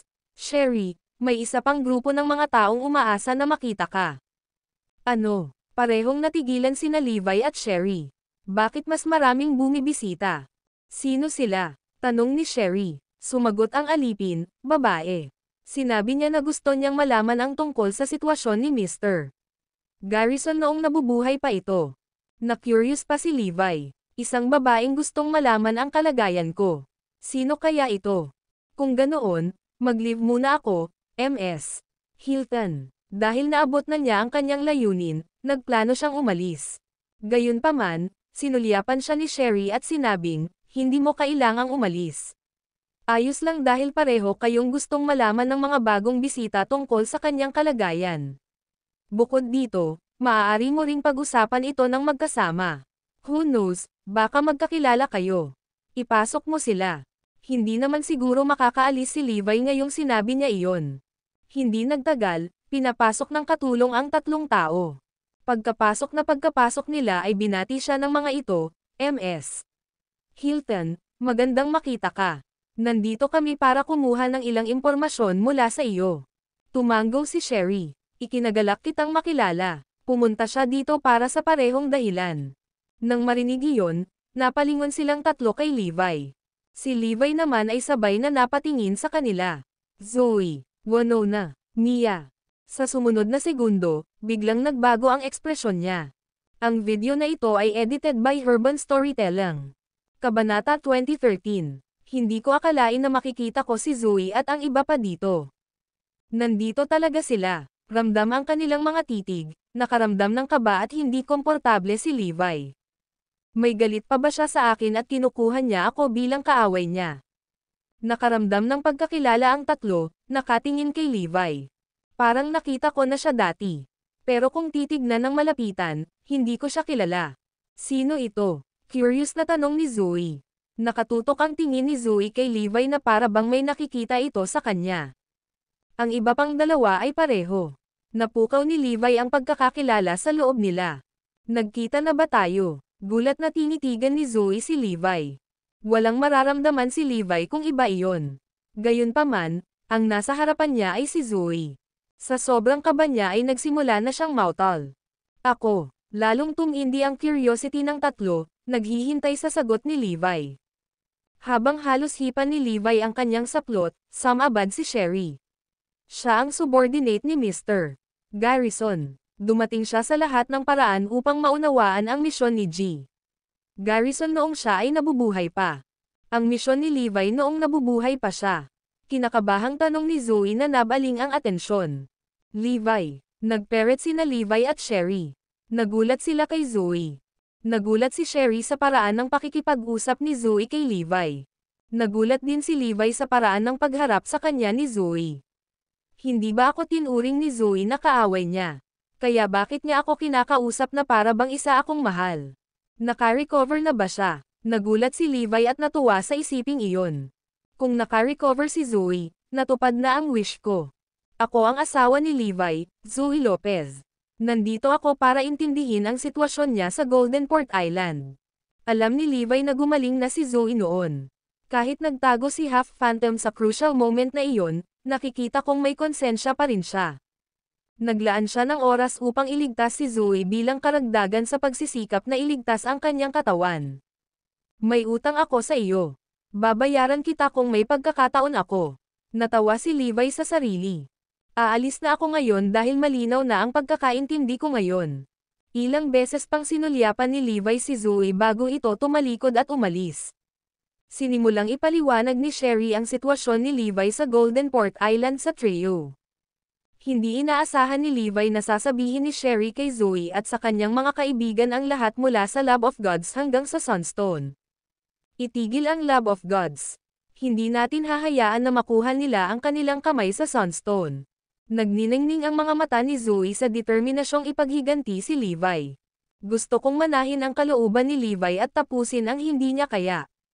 Mayroon akong mga kakayahan ngayon. Gayunpaman, mas matapang ang iniisip ni Zoe. Gusto lang malaman ni Levi ang mga kakayahan ng kalaban, pagkatapos ay dahan-daang magsaliksik ng mas malalim at alisin ang mga ito ng paisa-isa. Gayunpaman, may mas baliw na plano si Zoe. Gusto niyang sirain ang Lab of Gods. Sa literal. Alam ko ang aking mga kakayahan mula sa pakikipaglaban sa The Annihilator. At may tiwala akong sirain ang Lab of Gods. Ngunit kailangan kong gumawa ng sapat na paghahanda bago ako umalis. Kailangan kong itulak ang aking mga limitasyon sa maximum at ilabas ang lahat ng aking potensyal. Naiinggit ako sa pagkakaroon mo ng isang mabuting asawa. Napatingin si Sherry kay Zoe nang may paghanga. Matapos magpaalam kina Sherry, Zoe, Winona, at Mia ay umalis sa lugar kung saan nakipag-away si Levi sa iba pang manlalaban. Napatingin si Levi kay Zoe mula sa malayo. Sa pag-aakalang magiging abala siya ng mahabang panahon pagkatapos, gusto niyang tingnan ang kanyang laman. Para naman kay Forlivia, malamang na hindi siya makikita ni Levi kung hindi pa niya natapos ang kanyang misyon. Ngunit natitiyak niya ang kaligtasan nito dahil walang panganib sa paligid niya. Ang kasuklam-suklam na lab ng mga Diyos at Raysonian. Galit na sigaw ni Zoe. Si Levi naman ay patuloy na nakatitig sa kanya. Sinong nandyan? Biglang tumikim si Zoe. Naramdaman niya ang titig ni Levi. Ang video na ito ay edited by Urban Storytelling. Kabanata 2014. F*6. Napatulala si Levi. Paano niya nalaman? Anong level na siya ngayon? Paano niya ako nadiskubre sa kabila ng pagtatago ko ng husto? Nasa ganoon na ba siya kataas na antas?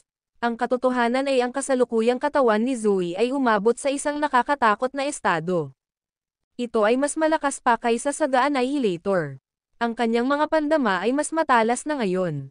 Nararamdaman niya ang lahat ng nangyari sa paligid niya. Naramdaman pa niya ang kinaroroonan ng isang lamok na lumilipad sa paligid. Iyon ang dahilan kung bakit nalantad si Levi. Boom! Hinabol ni Zoe si Levi na parang kidlat. Nakabuntot si Levi sa patak ng isang sombrero. Gayunpaman, napagtanto niyang hindi niya ito maalis. Nasa likod niya ito sa tuwing susuriin niya. Alam niyang malalantad ang kanyang pagkakakilanlan kung makikipagkita siya sa kanya. Sino ang nakakaalam kung sinundan ni Bruce si Zoe, kaya mas mabuti kung ipagpatuloy ko ang komedya na ito. Bam! Isang nakakatakot na malakas na suntok ang ibinato ni Levi, umaasang mapipigil ang kanyang paghabol. Isang energy wave ang lumabas mula sa kanya, na bumubuo ng isang walang hugis na hadlang, na pinoprotektahan siya mula sa suntok ni Levi. Madaling napawi ang suntok niya. Nagulat si Levi. Noong nakipag-away siya sa galit na si Zoe noon, nagtataglay nga siya ng nakakatakot na lakas. At iyon lang, ang lakas ng loob. Ngunit ngayon, mahusay niyang magagamit ang kanyang lakas, baguhin ang kanyang bilis, protektahan ang sarili, at umatake. Ito ay masyadong nakakatakot. Ang kasalukuyang Zoe ay ganap na nasa ibang antas. Boom! Lumipat si Zoe sa isang kidlat at lumitaw sa harap ni Levi. Naabutan niya si Levi. Hindi ka makakatakas, panunuya ni Zoe. Shadow clone. Sinadya ni Levi na tumakas sa pamamagitan ng panlilinlang kay Zoe. Bago ng pagkakataon na makakita ng malinaw bigyan si Zoe, agad niyang pinakawalan ang kanyang ultimate move, Shadow Clone. Sa isang segundo, mayroong higit sa 100 mga clone na nabuo. Sa totoo lang, dinagdagan lang niya ang kanyang bilis. Ito ay isang simpleng panlilinlang sa utak at paningin. Tagumpay. Tumawa si Levi, sa pag-aakalang nagawa niyang i-ditch si Zoe. Gayunpaman, ang kanyang mukha ay nagdilim sa susunod na sandali. Hindi pinansin ni Zoe ang lahat ng iba pang mga clone at nakatutok sa kanyang aktwal na katawan.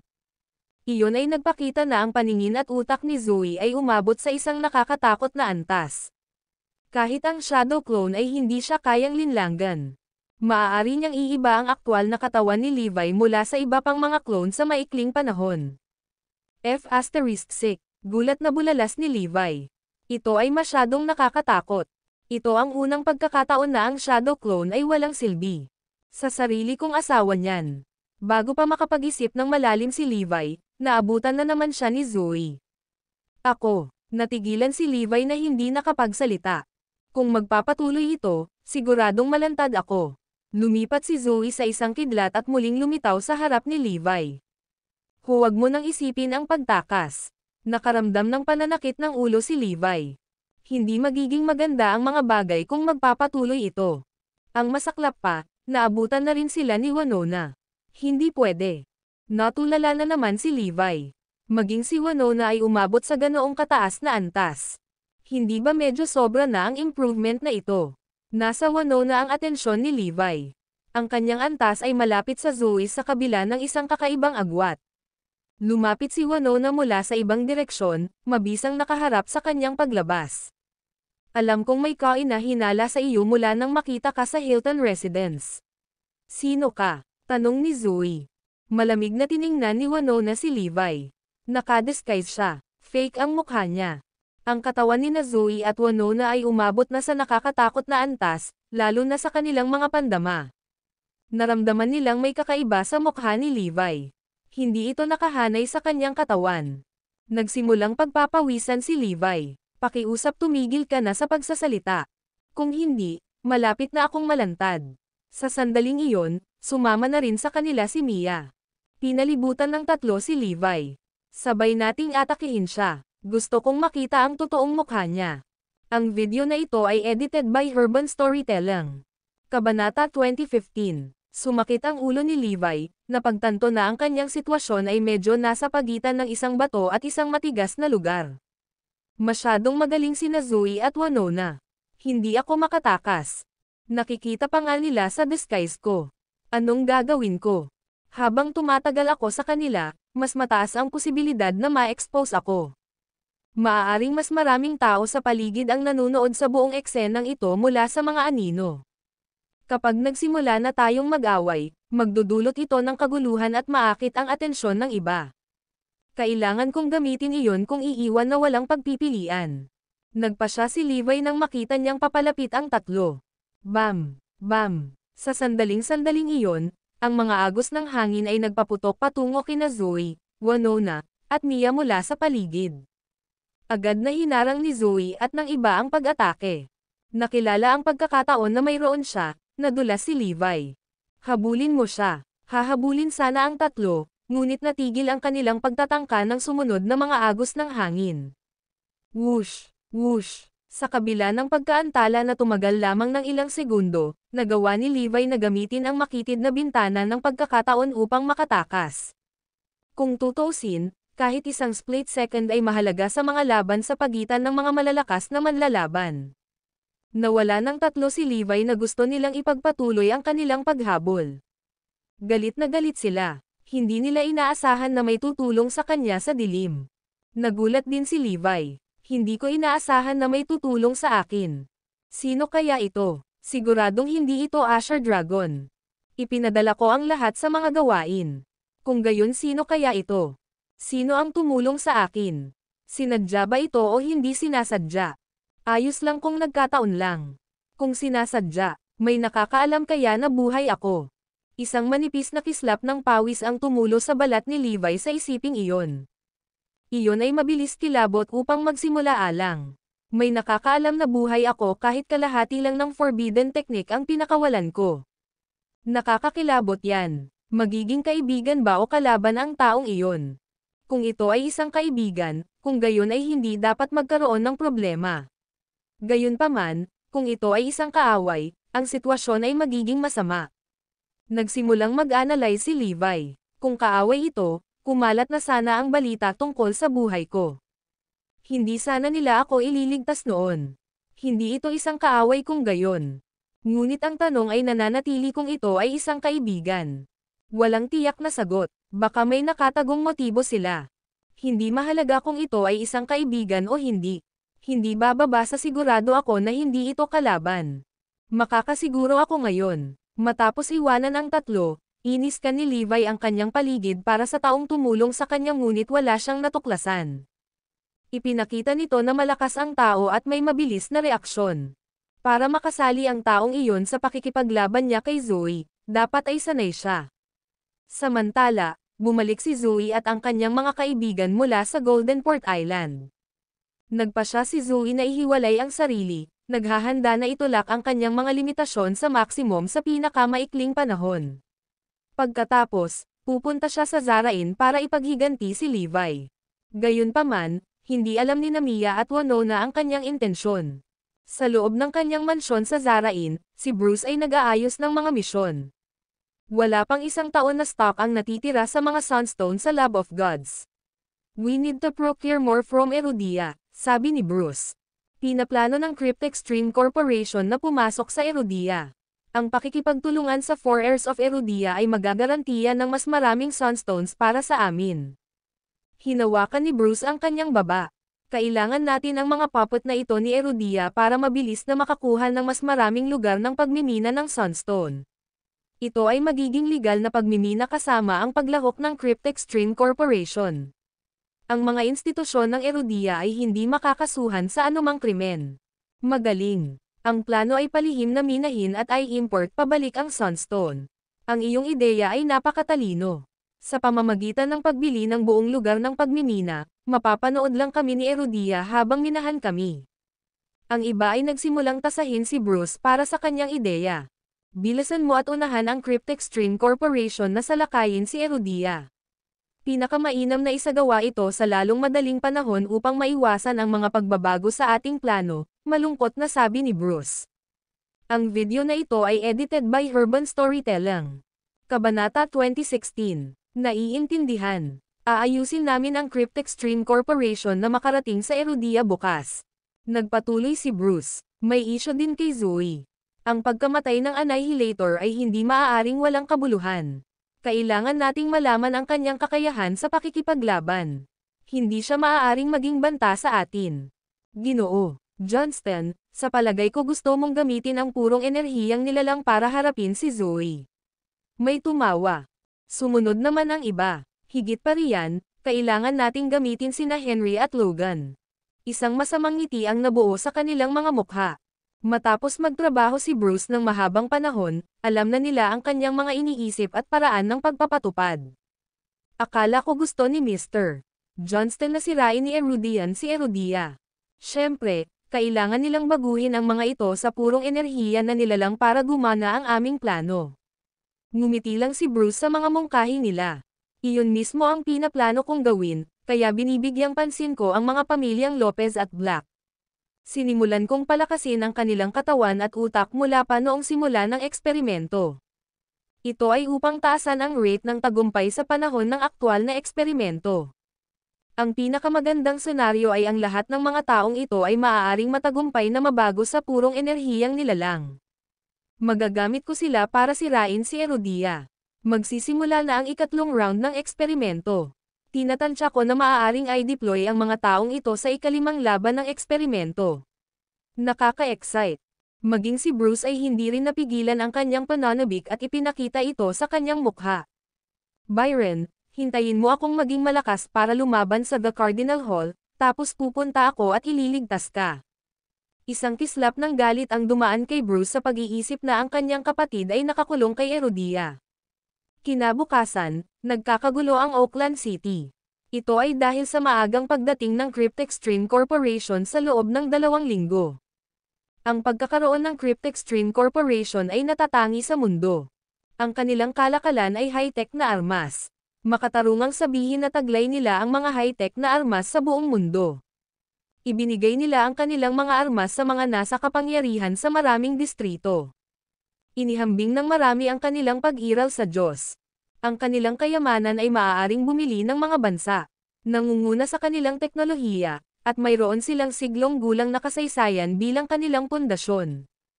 Anuman ang panahon, ang mga martial artist at ang mga nagtataglay ng mga superpower ay palaging lalabas sa tuktok. Ang Cryptextreme Corporation ay ang Panginoon sa lahat ng panahon. Lalo na noong mga panahong naghari ang mga martial artist, mas nakakatakot ang kanilang katayuan. Ang kanilang mga super weapon na nagmula sa itim na teknolohiya ay madaling gamitin sa gayong mga oras. Anuman ang kanilang mga bansa, bawat negosyo conglomerate o pamilya ay nais na makipagtulungan sa Cryptextreme Corporation. Isang karangalan para sa kanila na makipagtulungan sa Cryptextreme Corporation. Sa Erudia, naroon ang sikat na 4 na tagapagmana. Una, naroon si Jacob Murphy. Ang kanyang lolo ay ang tagapangulo ng Kamara ng Komersyo ng Oakland City. Pangalawa, mayroong Roscoe Wells mula sa Oakland City na nangibabaw sa industriya ng real estate kaysa sa Erudia. Pangatlo, si Gabe Sears mula sa Seattle. Siya ang may-ari ng 3 sa 6 na nakikita supercar club. Walang impormasyon tungkol sa kanyang pamilya, ngunit ang kanyang pamilya ang nangunguna sa business conglomerate sa Erudia. Pabiro siyang tinawag na Poseidon ng mga netizens. Panghuli, si Ian Reed mula sa Tyhaven City. Wala ring impormasyon tungkol sa kanyang pamilya. Halos lahat ng marine products business ay sa kanyang pamilya. Matatawag siyang Overlord of the Sea. May dahilan ang quartet na pinangalan ng 4R ni Erudia ng mga netizen. Sa madaling salita, tinukoy din sila bilang 4 na alibughang anak. Silang 4 ay mayabang at magastos. Si Roscoe ay sikat sa kanyang playboy ways, madalas siyang nagpalit ng girlfriend. Kadalasan sila ay mga celebrity o influencer. Ganon din si Ian. Maaari siyang gumastos ng milyon-milyon bilang regalo para sa mga babaeng influencer. Samantala, kadalasang nakikita si Jacob sa mga nightclub. Maaari siyang gumastos ng milyon-milyon doon gabi-gabi. Batid ng kanilang mga ama ang kanilang labis na gawi sa paggastos at sumuko na sila. Gayunpaman, walang sino man sa kanila ang pinakamaligaw na panaginip ang mag-aakalang ang 4 na ito ay nangyayari sa Cryptextreme Corporation. Ang Cryptextreme Corporation ay hindi kailanman nakipagtulungan sa sino man mula sa Erudia. Ang video na ito ay edited by Urban Storytelling. Kabanata 2017. Nang kumalat ang balita ng Cryptextreme Corporation na naghahanap ng isang collaborator, binalot ng pananabik ang buong Erudia. Maging ang mga low-profile na pamilya at business conglomerates ay interesado sa pakikipagtulungan sa Cryptextreme Corporation. Walang sino mang maaaring mag-isip na ang kilalang-kilalang 4 na alibughang anak ay nakikipagtulungan sa Cryptextreme Corporation. Ang balita ay nagdulot ng kaguluhan sa matataas na lipunan ni Erudia. Bakit silang 4? Kung isasaalang-alang ang kanilang pinagmulan ng pamilya, sila ay isang tanyag na grupo ngunit isang karaniwang Joe. Sa mga tuntunin ng kanilang mga kakayahan, ang 4 na tagapagmana ay kasumpa-sumpa sa kanilang kawalan ng kakayahan. Ang alam lang nila ay kung paano manligaw at ipagmalaki ang kanilang kayamanan. Gayunpaman, pinili ng Cryptextreme Corporation na makipagtulungan sa kanila. Sa lalong madaling panahon ang presidente ng Cryptextreme Corporation ay darating sa Erudia. Silang apat ang tatanggap sa kanya. Ang natitira ay maaaring manood lamang mula sa gilid sa inggit. Sa pagkakataong ito, sa wakas ay may angat na ng kanilang mga pamilya ang kanilang mga ulo. Dahil sa kilalang reputasyon ng apat na tagapagmana, ang kanilang mga ama ay patuloy na pinagtatalunan at tinutuya sa loob ng kanilang bilog. Palagi silang naglalakad ng nakayuko ang kanilang mga ulo. Gayunpaman, ang pakikipagtulungan sa Cryptextreme Corporation ay nagpabago sa kanila. Ang mga komento na nakadirekta sa kanila ay lumipat. Ang pakikipagtulungan sa Cryptextreme Corporation ay maaaring magbigay ng karapatan sa 4 heirs sa kanilang Family Hall of Fame. Ang kanilang mga ama ay walang iba kundi ang papuri sa kanila. Binigyan nila sila ng buong tungkulin na kumilos bilang receiver at collaborator ng Cryptextreme Corporation. Ngunit bakit pipiliin ng Cryptextreme Corporation ang apat na ito? Ang lahat ng ito ay bahagi ng plano ni Bruce. Sa kanyang mga mata, ang plano ay mas magagawa sa ganoong paraan. Dahil ang mga martial artist, tao na may mga superpower, at super weapons ang pangunahing pinagtutuunan ng pansin ng lahat. Sa kabaligtaran, ang kayamanan ay madaling napapansin. Lalo na ang balita tungkol sa Sunstone ay hindi alam ng marami. Higit pa rito, ang lahat ng manggugulo tulad ni Levi ay namatay. Kaya't walang sino man ang magbibigay pansin sa bagay na ito. Hindi nila ito iniisip ng malalim. Ngunit kapag alam na nila ang katotohanan, huli na ang lahat. Sa oras na iyon, ang mga minahan ay nasa kamay na ng Cryptextreme Corporation. At ang lahat ng iba ay maaari lamang manood. Kaya bakit nila pipiliin ang apat? Ang dahilan ay mas madali silang kontrolin kumpara sa iba, at hindi nila pinaghihinalaan ang motibo ng korporasyon. Kaya, ang kanilang plano ay magiging mas magagawa. Kinabukasan, sa VIP corridor ng International Airport ng Oakland City. 12 ng Rolls-Royce ang nakatayo. Bilang pinuno ng 4 heirs, personal na dumating si Roscoe upang tumanggap ng mga kinatawan mula sa Cryptextreme Corporation.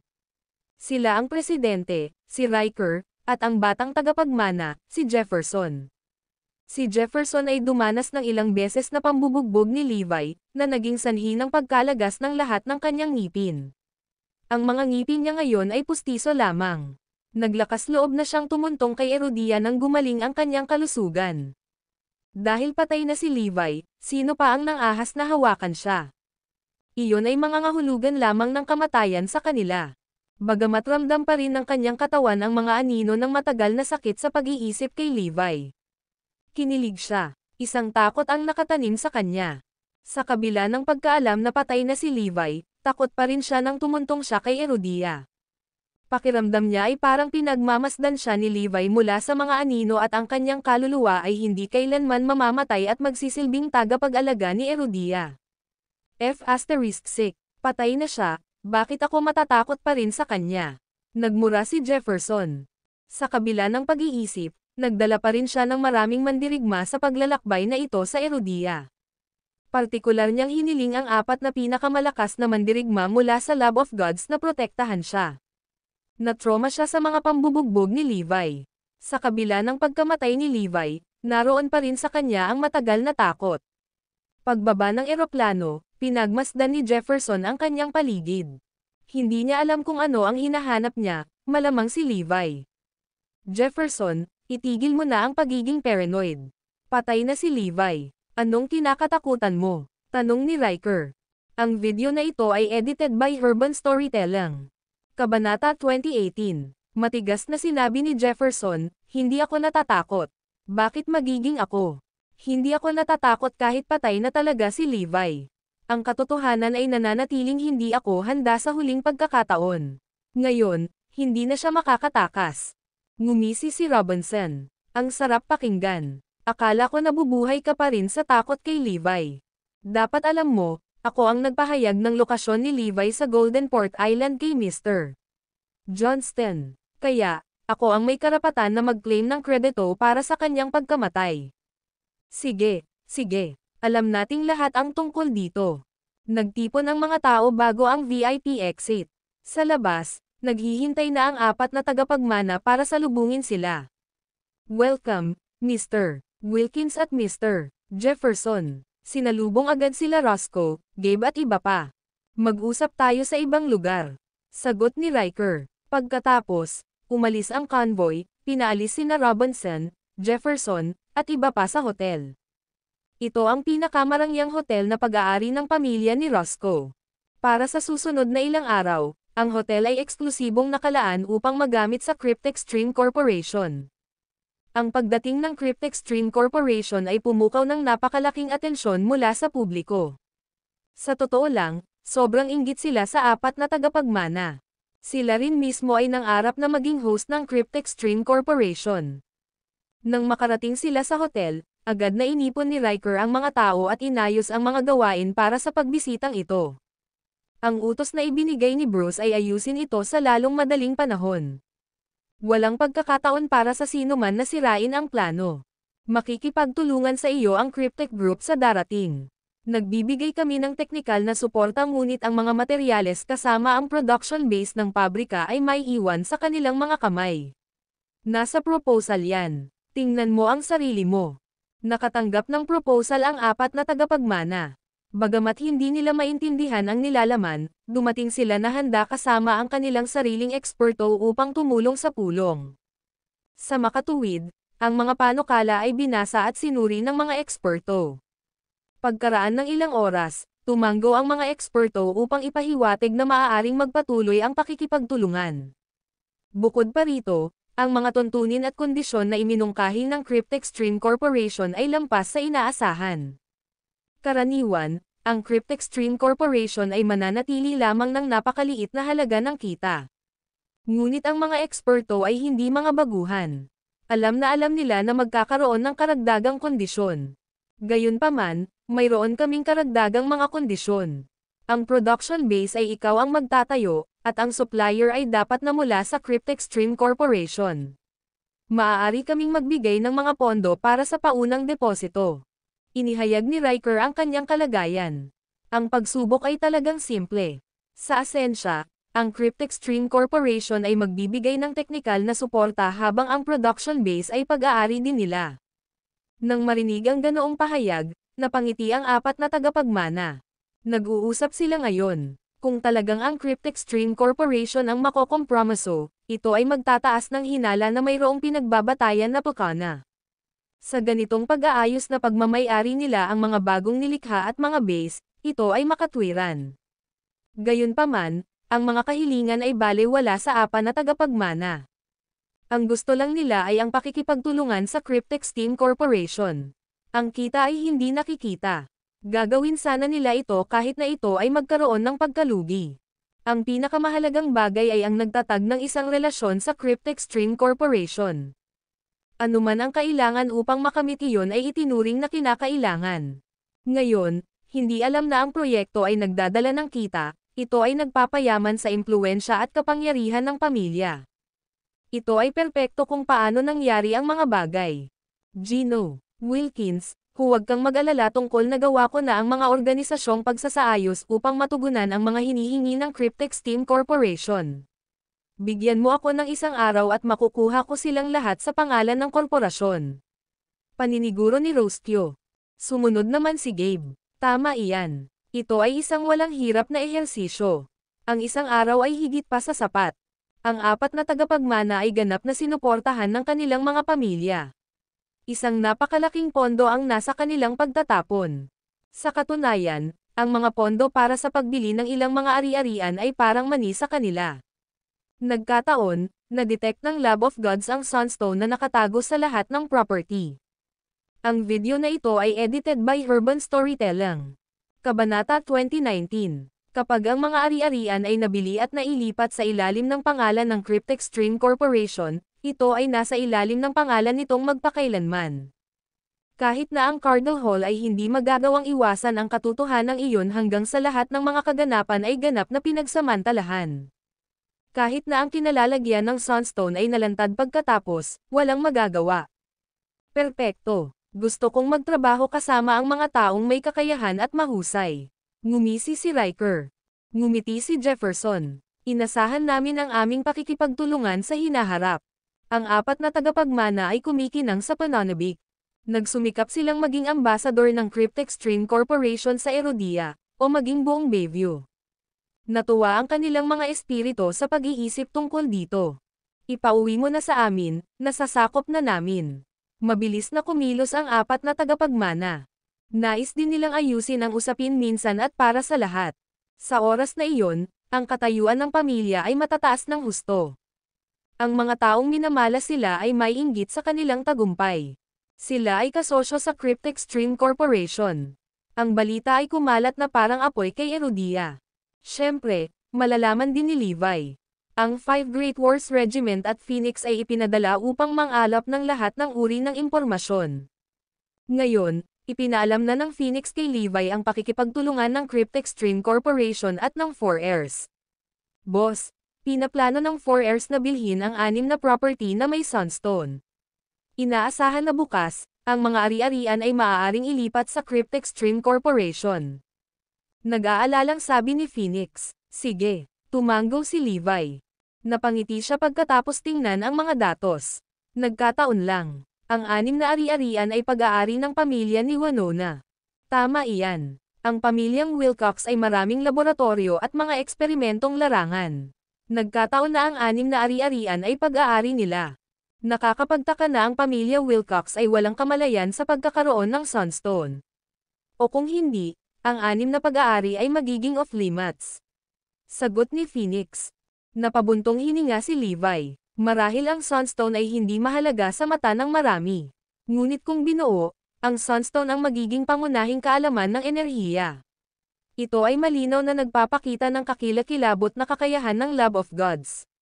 Boss, sa tansya ko, mabilis tayong makakakilos at mabibili ang base bago ito ma-finalize. Ang mga ari-arian ay maaaring maging atin.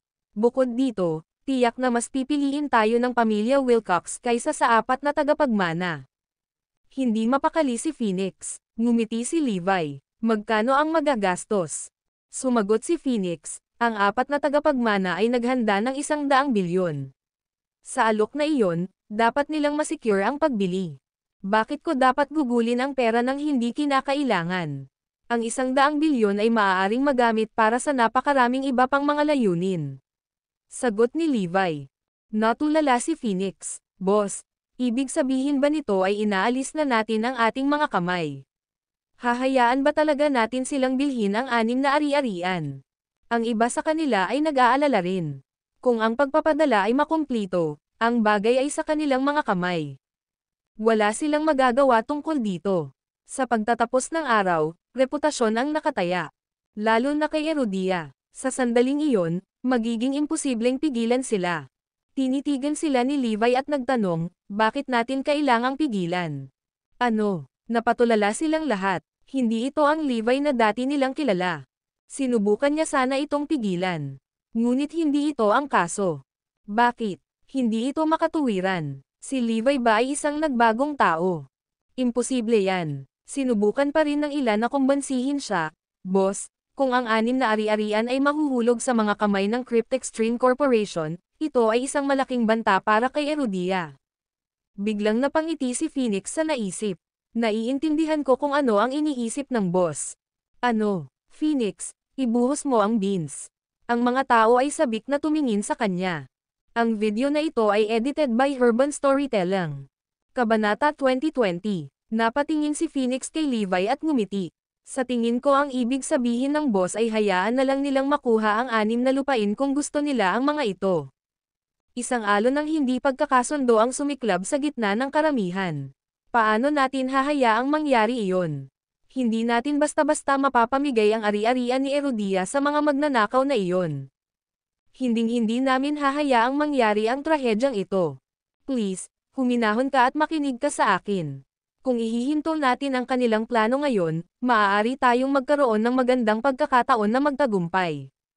Ito, gayunpaman, ay mag-aalerto sa Cryptextreme Corporation at sa Lab of Gods, at maaari silang gumawa ng isang bagay na kakilakilabot upang pigilan tayo.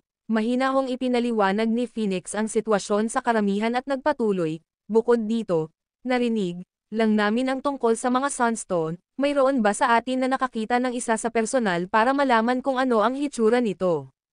Napailing ang lahat. Kahit si Levi ay hindi nakakita ng Sunstone sa malapitan para malaman ang hitsura nito.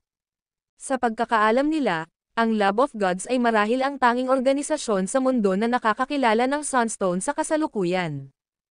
Ipinagpatuloy ni Phoenix ang pagbibigay diin sa mga manunood tungkol sa kanyang pagsusuri, kaya, kahit na matagumpay nating ihinto ang kanilang mga aktibidad sa pagkakataong ito, walang alinlangang nakawin ng mga miyembro ng Lab of Gods ang mga Sunstones mula sa atin sa palabas. Kung tutuusin, sila lang ang nakakita ng mga mineral at nakakaunawa kung paano ito minahan. Lahat ng iba ay tumango bilang pagsang-ayon. May solid point si Phoenix. Ang isang mataas na antas ng kasanayan at teknolohiya ay kinakailangan upang magmina ng mga mineral. Ang tanging makuha ang mga Sunstone ay marahil sa pamamagitan ng teknolohiya ng Lab of Gods, gayunpaman. So, ano ang iniisip ni Boss dito? Tinitigan ng mga tao si Phoenix sa pag-asa. Dahil hindi na sikreto ang Sunstone, ito ay sasamantalahin sa bandang huli. Sa tingin ko ang pinakamagandang paraan ay ang hayaan ang Cryptextreme Corporation na minahan sila, huminto si Phoenix, isang matalim na ngiti ang lumitaw sa kanyang mukha. Ano ang susunod? Hindi ba sasamantalahin ng Cryptextreme Corporation ang lahat ng Sunstone at ibalik ang mga ito sa Zarain? Ang mga tao ay sabik na malaman kung paano gagana ang plano na pabor sa kanila. Ang susunod na hakbang ay simple. Ninanakawan natin sila sa kalagitnaan habang ang mga mineral ay dinadala sa Zarain. Kung ano ang atin ay nananatili dito, maaaring hindi na umalis ang mga Sunstone sa lupain ng Erudia. Ngumisi si Phoenix habang iniisip ang plano. Ang mga salita ni Phoenix ang nagtulak kay Levi na itama siya. Anong ibig mong sabihin, Rob? Hindi namin sila ninanakawan. Binabawi lang natin kung ano ang nararapat sa atin. Kaya kung ano ang gusto ko kay Erudia. Paf, halos tawanan ng malakas ang karamihan. Kaya iyon ang diskarte ni Levi sa lahat ng panahon. Anong kakaibang plano? Pinahintulutan ni Levi ang mga taong iyon mula sa Zarain na isecure ang lupain at simulan ang pagmimina ng mga Sunstone, hanggat hindi nila maiiwan ang Erudia ng alinman sa mga mineral na pag-aari ng mga Erudian. Sa pagtatapos ng araw, ang pangunahing focus ng Lab of Gods ay ang mga Sunstone sa halip na ang 6 na kapirasong lupa, at ang mga puwersa ni Erudia ay nagkumuno lamang sa pagpigil sa kanila sa pagkuha ng mga Sunstone. Hindi na kinailangan ni Levi na gumawa ng backup na plano dahil maaari lang niyang hintayin na gusto nila ang mga Sunstone at pagnakawan ang mga ito. Sa dakong huli, ang kanilang mga layunin ay makakamit. Kaya iyon ang dahilan kung bakit nanatiling walang kibo si Levi at naghihintay na mangyari ang mga bagay sa paraang gusto niya. Ngunit mukhang hindi ito tama, mayroon silang legal na permit na gayon din sa kanila na magmina sa mga lupain, nag-aalalang binanggit ng isang tao sa karamihan. Ngumisi si Levi. Well, if they use that as their argument, we can say that I'm legally filed as a deceased man, too. Isisi mo na lang sa patay na tao. Ano ang gagawin nila? Ang mga tao ay namangha sa sinabi ni Levi. Haha, ang galing mo, boss. Lahat tama. Sa ngayon, hintayin na lang natin na minahin nila ang mga Sunstones, saka tayo magpapatuloy sa ating pagnanakaw. Agad namang nagutos si Levi at nagpatuloy, gayunpaman, hindi ko hahayaang bilhin nila ang mga lupaing iyon ng ganoon kadali Phoenix, hayaan mo silang matikman ang paghihirap. Kuwit. Samantala, nag-aalala si Bruce na may mga pagkakamaling nagawa at desperadong i-dial ang numero ng telepono ni Riker nang hindi bababa sa 7 beses. Karamihan sa mga taong sangkot ay walang tulog sa isang araw dahil sa kaba sa magiging tugon ng 4 na tagapagmana. Kung gagana ang plano, opisyal silang kukuha ng isang siglong supply ng Sunstone. Nang sumunod na hapon, sa wakas ay nakatanggap sila ng mensahe mula sa 4 na tagapagmana na para sa kanila na gamitin at minahan ang mga mali mula sa 6 na lupain. Gayunpaman, ang deadline para sa paggamit ay limitado sa 5 taon lamang. Isa pa, dumb-double ang presyo ng lease sa 200 bilyon. Hanggat ang bawat partido na kasangkot ay maaaring makamit ang isang magkaparehong kasunduan sa 2 terminong ito, malaya nilang magagamit ang mga lupain. Bagamat mayaman ang mga pamilya ng 4 na tagapagmana, ang pag-aambag ng 5 bilyong bawat isa sa maikling panahon ay isang pinansyal na stress para sa bawat pamilya. Sa katunayan, si Levi ang nasa likod ng pagtatatag ng mga bagong tuntunin at kondisyon. Sasang-ayon ba si Mr. Wilkins sa mga kondisyong ito? Napaisip si Lee. So yun lamang po mga master. Sana nag-enjoy kayo sa pakikinig. Magkita-kita po ulit tayo sa aking mga susunod na videos.